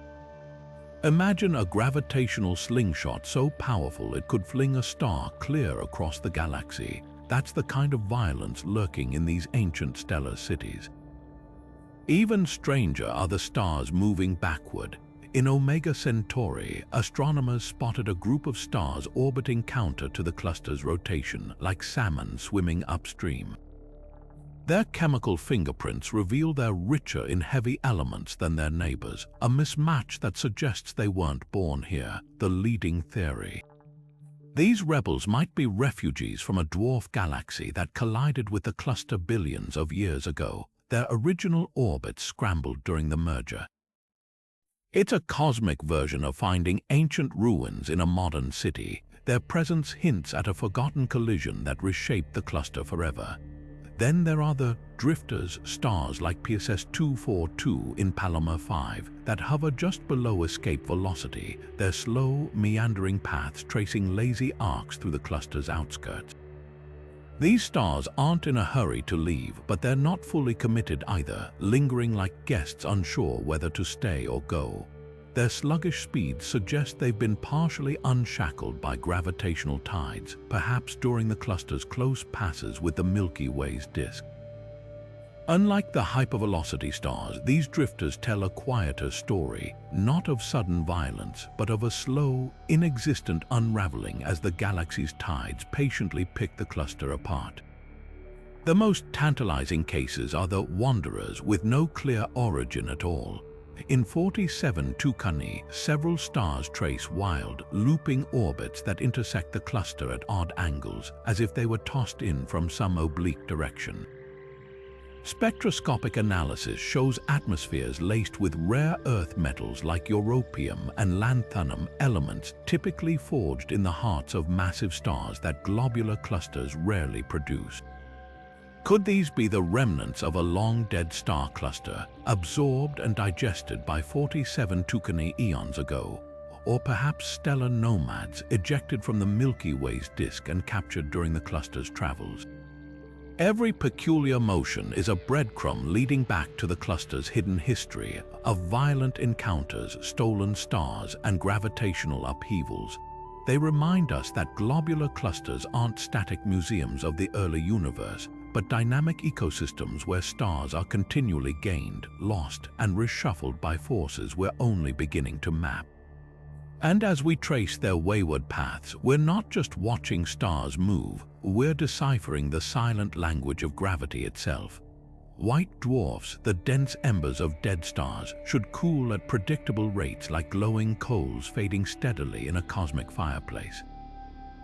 Yet in globular clusters, these stellar remnants are defying expectations, cooling either far faster or slower than physics textbooks say they should. It's as if the universe has cranked up, or frozen time itself in these ancient stellar graveyards, leaving astronomers scrambling to rewrite the rules of stellar afterlife. Take the bizarre case of NGC 6397, where Hubble spotted white dwarfs chilling at breakneck speeds. These cosmic retirees should take billions of years to dim from blue-hot embers to cold black dwarfs. But here, some appear to be racing through the process, shedding heat as if their interiors were laced with some unseen coolant. One theory points to crystallization. As white dwarfs cool, their carbon-oxygen cores can solidify into cosmic diamonds, a phase change that releases latent heat, theoretically slowing cooling. But in NGC 6397, certain white dwarfs might be crystallizing unevenly, creating internal convection currents that dump heat to the surface like a broken thermostat. Imagine an ice cube melting from the inside out. What should be a slow process accelerates wildly when the structure destabilizes. Then there's the opposite problem in Messier 4, where a group of white dwarfs stubbornly cling to heat like celestial hoarders. These objects glow thousands of degrees hotter than their predicted ages allow, as if fueled by hidden energy sources. Spectroscopic studies reveal a tantalizing clue. Their atmospheres are polluted with heavy metals like calcium and iron, elements that should have sunk into their depths eons ago. The smoking gun. These white dwarfs might be siphoning material from surrounding debris disks, the shattered remains of planets or asteroids that survived the cluster's chaos. As this cosmic debris rains down, it ignites fresh fusion reactions on the white dwarf surfaces, effectively hitting the snooze button on their cooling timelines. But the real enigma comes from clusters like Omega Centauri, where white dwarfs of identical age cool at wildly different rates. Here, the spread can't be explained by accretion or crystallization alone. The culprit might lie in their birth masses. In most of the universe, white dwarfs form from stars up to 8 times the Sun's mass, creating a relatively narrow mass range. But globular clusters are extreme environments. Collisions or mergers could produce overweight white dwarfs up to 20% more massive than the galactic average.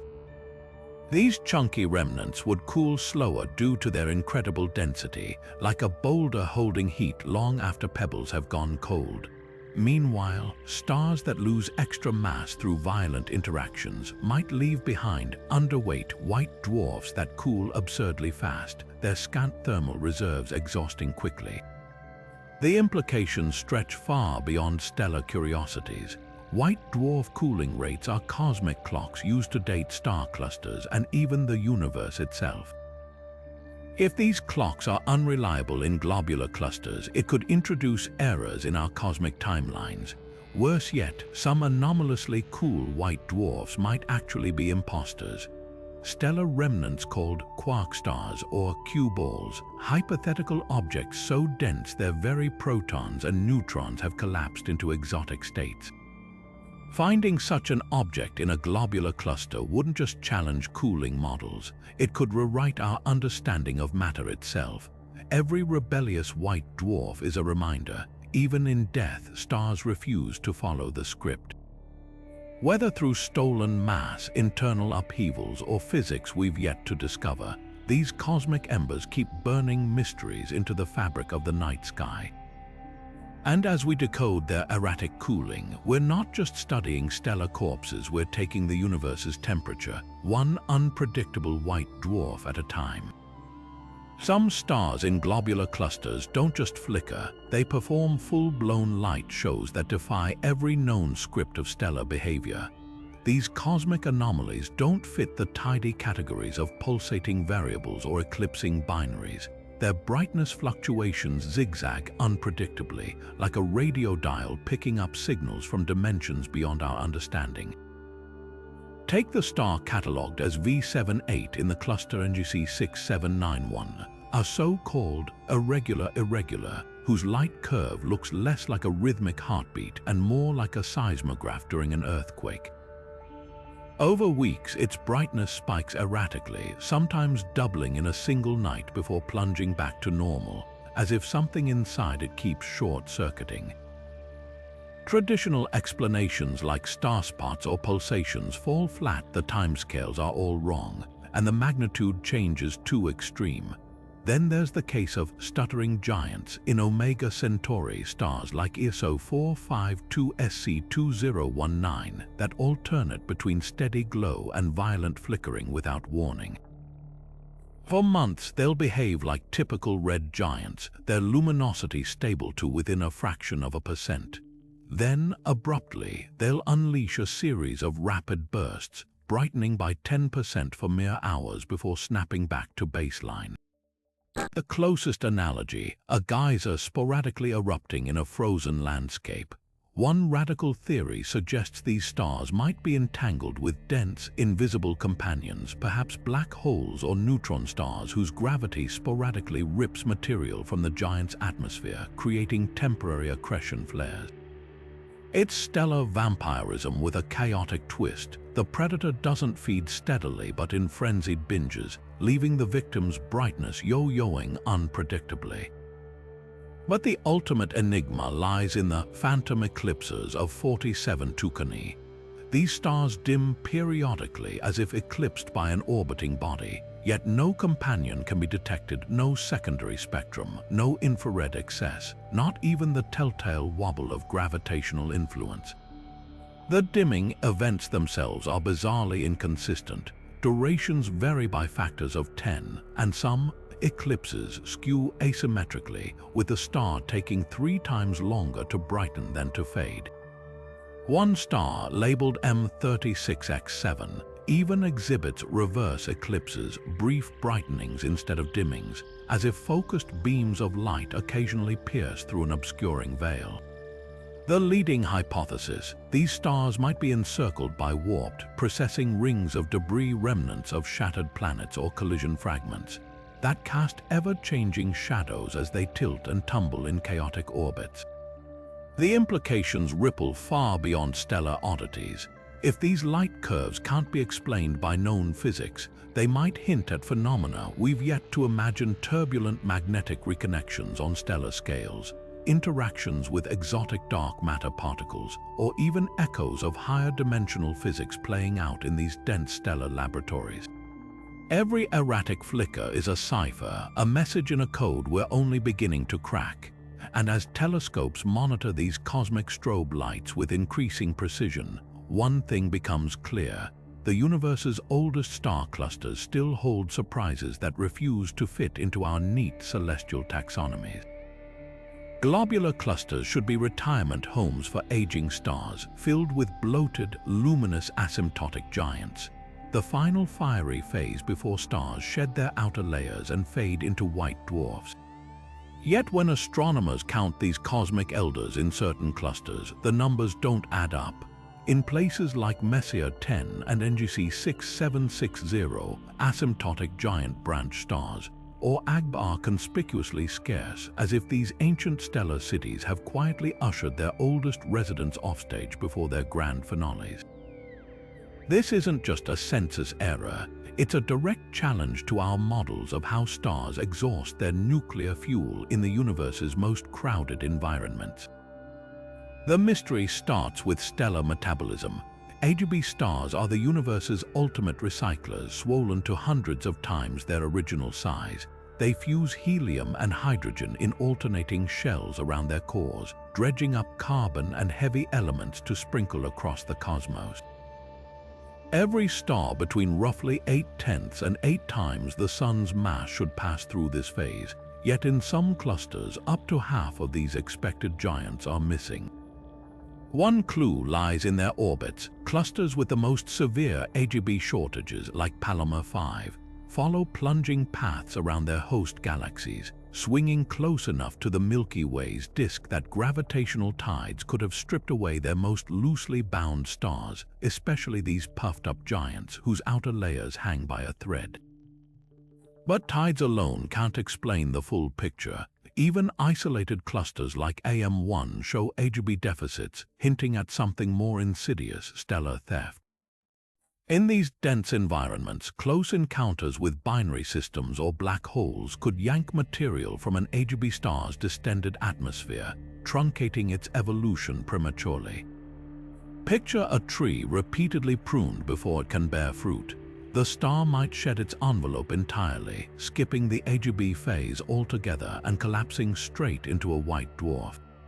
Spectroscopic studies of clusters like 47 Tucanae support this: stars that should be AGBs instead appear as post-early AGB objects, their chemical profiles suggesting they exited the giant phase abruptly after losing mass at rates far exceeding predictions. The plot twists when examining chemical peculiarities. In Omega Centauri, the few AGB stars that do exist show bizarrely high levels of rubidium and zirconium, elements normally forged deep in a star's interior and dredged up only during the AGB phase. Their presence suggests these survivors might be super AGBs, stars straddling the mass limit where core collapse becomes inevitable. These rare giants burn so fiercely that they could be expelling their entire envelopes in single, cataclysmic outbursts, stellar supernova in miniature, leaving behind no trace of their passage. Perhaps the most radical explanation involves dark matter.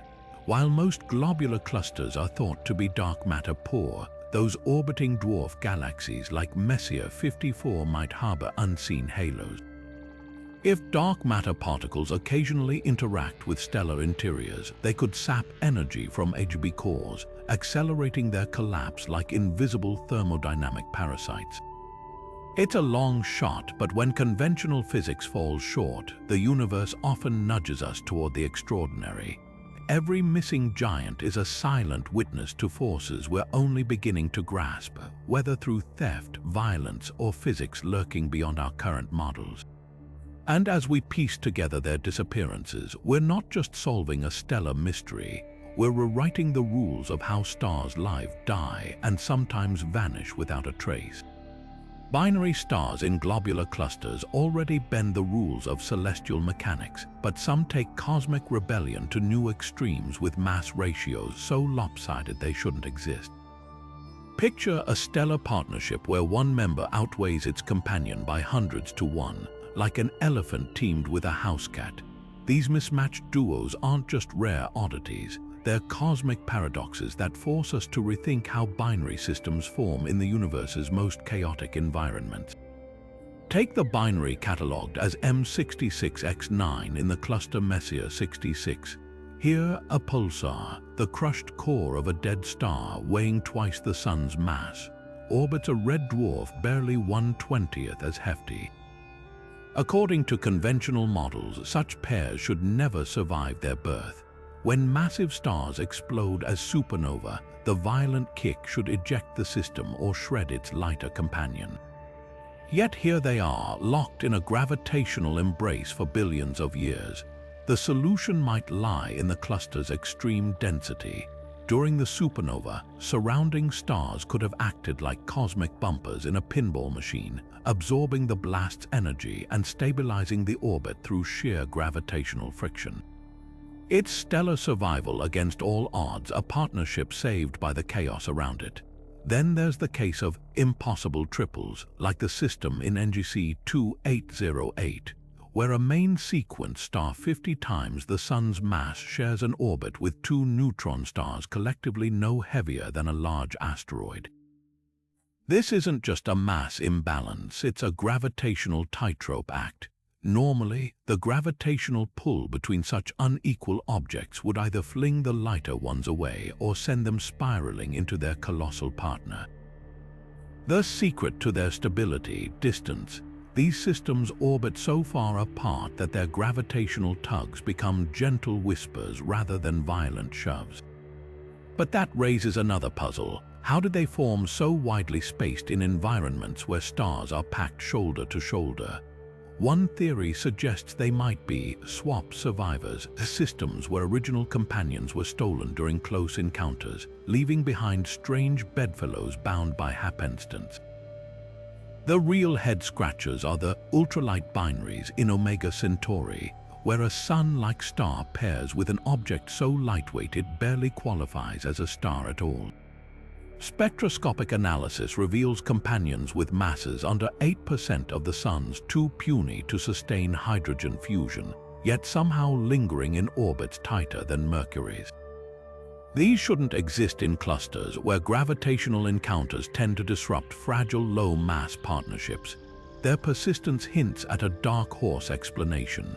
Perhaps these faint companions are the stripped-down corpses of once normal stars, their outer layers torn away by collisions or vampiric neighbors, leaving behind skeletal cores still clinging to their partners.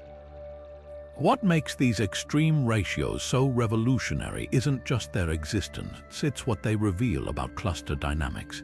They prove that binary formation isn't just about gravity and gas. It's about survival in stellar war zones where only the most adaptable or resilient pairs endure. And as we uncover more of these mismatched systems, one truth becomes clear.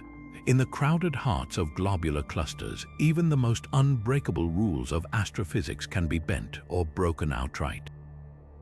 Globular clusters have long been considered stable, tightly bound families of stars, places where gravitational forces keep stellar orbits orderly over billions of years. But recent observations reveal violent undercurrents lurking beneath their tranquil facades. Tidal disruption events where stars are torn apart by gravitational forces so extreme they defy conventional models.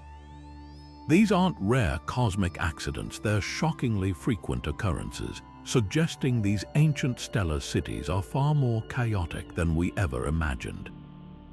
Take the case of the cluster NGC 6646, where astronomers detected a sudden flare of ultraviolet light blazing from its core, a telltale sign of a star being shredded. Normally, such events are associated with supermassive black holes in galactic centers, where tidal forces can stretch a star into a luminous stream of plasma. But globular clusters weren't thought to harbor black holes massive enough to trigger this carnage. Yet there it was, a star torn apart, its debris glowing brightly as it spiraled toward an unseen predator. The culprit, likely an intermediate mass black hole, a cosmic middleweight lurking in the cluster's heart, its gravity reaching out to snatch passing stars like a hidden whirlpool pulling down unsuspecting ships. The real surprise isn't just that these disruptions happen, it's how often they occur. In the cluster Omega Centauri, researchers found chemical evidence of multiple tidal disruption events etched into the atmospheres of surviving stars. Certain stars showed bizarrely high levels of lithium and heavy metals, elements typically forged in the cores of massive stars and released only during violent destruction. It's as if these stars were bystanders splattered with the debris of their obliterated neighbors, their surfaces stained by the remains of past cataclysms. Even more puzzling are the partial disruptions, events where stars are stretched and deformed but not fully destroyed. In Messier 22, a red giant was caught in the act of being peeled apart, its outer layers streaming away in a long, glowing tail while its core stubbornly held together. Think of a piece of taffy slowly pulled apart. Some strands snap free while others cling on, resisting the tidal tug. These messy, incomplete disruptions suggest that clusters might be filled with zombie stars, objects repeatedly mauled by gravitational encounters yet somehow surviving, their shapes permanently warped by near-death experiences. The mechanics behind these events are as fascinating as they are brutal. In dense clusters, stars don't just passively orbit, they constantly jostle for position, and close encounters with black holes or binary systems can yank them onto fatal paths. Simulations show that a star passing within a few astronomical units of an intermediate mass black hole might be stretched into a spaghetti-like strand within hours, its material heating to millions of degrees as it's devoured. The resulting flare can outshine the entire cluster for weeks, a temporary beacon marking the site of celestial cannibalism. But tidal disruptions aren't always the work of black holes. In some clusters, the sheer density of stars creates a different kind of danger. When two stars pass too close, their mutual gravity can distort them into teardrop shapes, triggering massive eruptions or even causing one star to siphon material from the other in a violent transfer. In 47 Tucani, X-ray telescopes have spotted the aftermath of such encounters: hot, glowing debris encircling white dwarfs and neutron stars, the remnants of stars that wandered too close and paid the price. The implications ripple far beyond mere destruction. Each tidal disruption seeds the cluster with fresh material, heavy elements, ionized gas, and even rogue planets flung into the void. These remnants become building blocks for future stellar generations or fuel for lurking black holes, perpetuating a cycle of creation and annihilation. Far from being static relics, globular clusters might be cosmic pressure cookers where stars are continually destroyed, recycled, and reborn in a cycle as old as the universe itself. What's most unsettling is what we haven't seen yet. Current telescopes catch only the brightest disruptions, the tip of the iceberg. As observational techniques improve, we'll likely uncover even more frequent, subtler events. Stars grazing black holes, binary systems merging violently, or dark matter interactions warping orbits unpredictably. Every new discovery peels back another layer, revealing these ancient clusters not as peaceful retirement homes for stars, but as arenas of perpetual gravitational combat, where survival is never guaranteed, and destruction is just another part of the cosmic dance. After decades of breakthroughs, one stubborn mystery continues to loom over globular clusters like a cosmic riddle etched in starlight. How do these ancient structures manage to retain their identities across billions of years without collapsing or dispersing entirely? The math simply doesn't add up. With hundreds of thousands of stars packed into regions just a few dozen light-years wide, these clusters should have either imploded under their own gravity or evaporated into the galactic halo long ago. Yet here they are, glittering relics of the early universe that refuse to follow the expected timeline of stellar decay. The heart of the puzzle lies in their orbits. Simulations show that stars in such dense environments should experience constant gravitational nudges like bumper cars in a celestial arena. Over time, these interactions should transfer energy, slowing down fast-moving stars while accelerating slower ones until the fastest gain enough velocity to escape entirely. Given enough time, this process, known as evaporation, should dissolve even the tightest clusters. Yet globular clusters like Messier 80 defy this fate, their stars clinging together for over 12 billion years despite the relentless pull of the Milky Way's tides. One theory points to black holes as cosmic glue. If intermediate mass black holes lurk in cluster cores, their gravity could act as a stabilizing anchor, preventing stars from wandering too far. But here's the catch. Many clusters show no evidence of central black holes at all, or they host far fewer than models suggest they'd need to stay intact. Others, like Omega Centauri, exhibit bizarre kinematic patterns that no single black hole could explain. It's as if these clusters are held together by invisible threads we haven't yet detected. The plot thickens when examining stellar populations. Some clusters, like Palomar 12, are riddled with stars that move in synchronized, almost orchestrated paths, as if guided by an unseen conductor. Others, like NGC 2808, show stars scattered in chaotic arrangements yet somehow resisting dispersion. This inconsistency suggests there's no one-size-fits-all explanation. Each cluster might be employing its own survival strategy, whether through hidden mass, dark matter vestiges, or some yet unknown gravitational loophole. Perhaps the most tantalizing clue comes from tidal tails, the streams of stars stripped from clusters by galactic forces. These fraying edges should mark the beginning of the end, yet many clusters sport tails that are suspiciously short or uneven, as if something is actively resisting their unraveling. In the case of the cluster Palomar 5, its tidal tails twist in ways that imply not just disruption, but an ongoing tug of war between dissolution and an unseen force holding it together. The implications stretch far beyond stellar mechanics. If globular clusters harbor stabilization mechanisms we haven't accounted for, it could rewrite our understanding of how all gravitationally bound structures endure, from galaxies to galaxy clusters. Every stubborn, ancient globular is a challenge to our models, a reminder that the universe still guards its oldest secrets fiercely.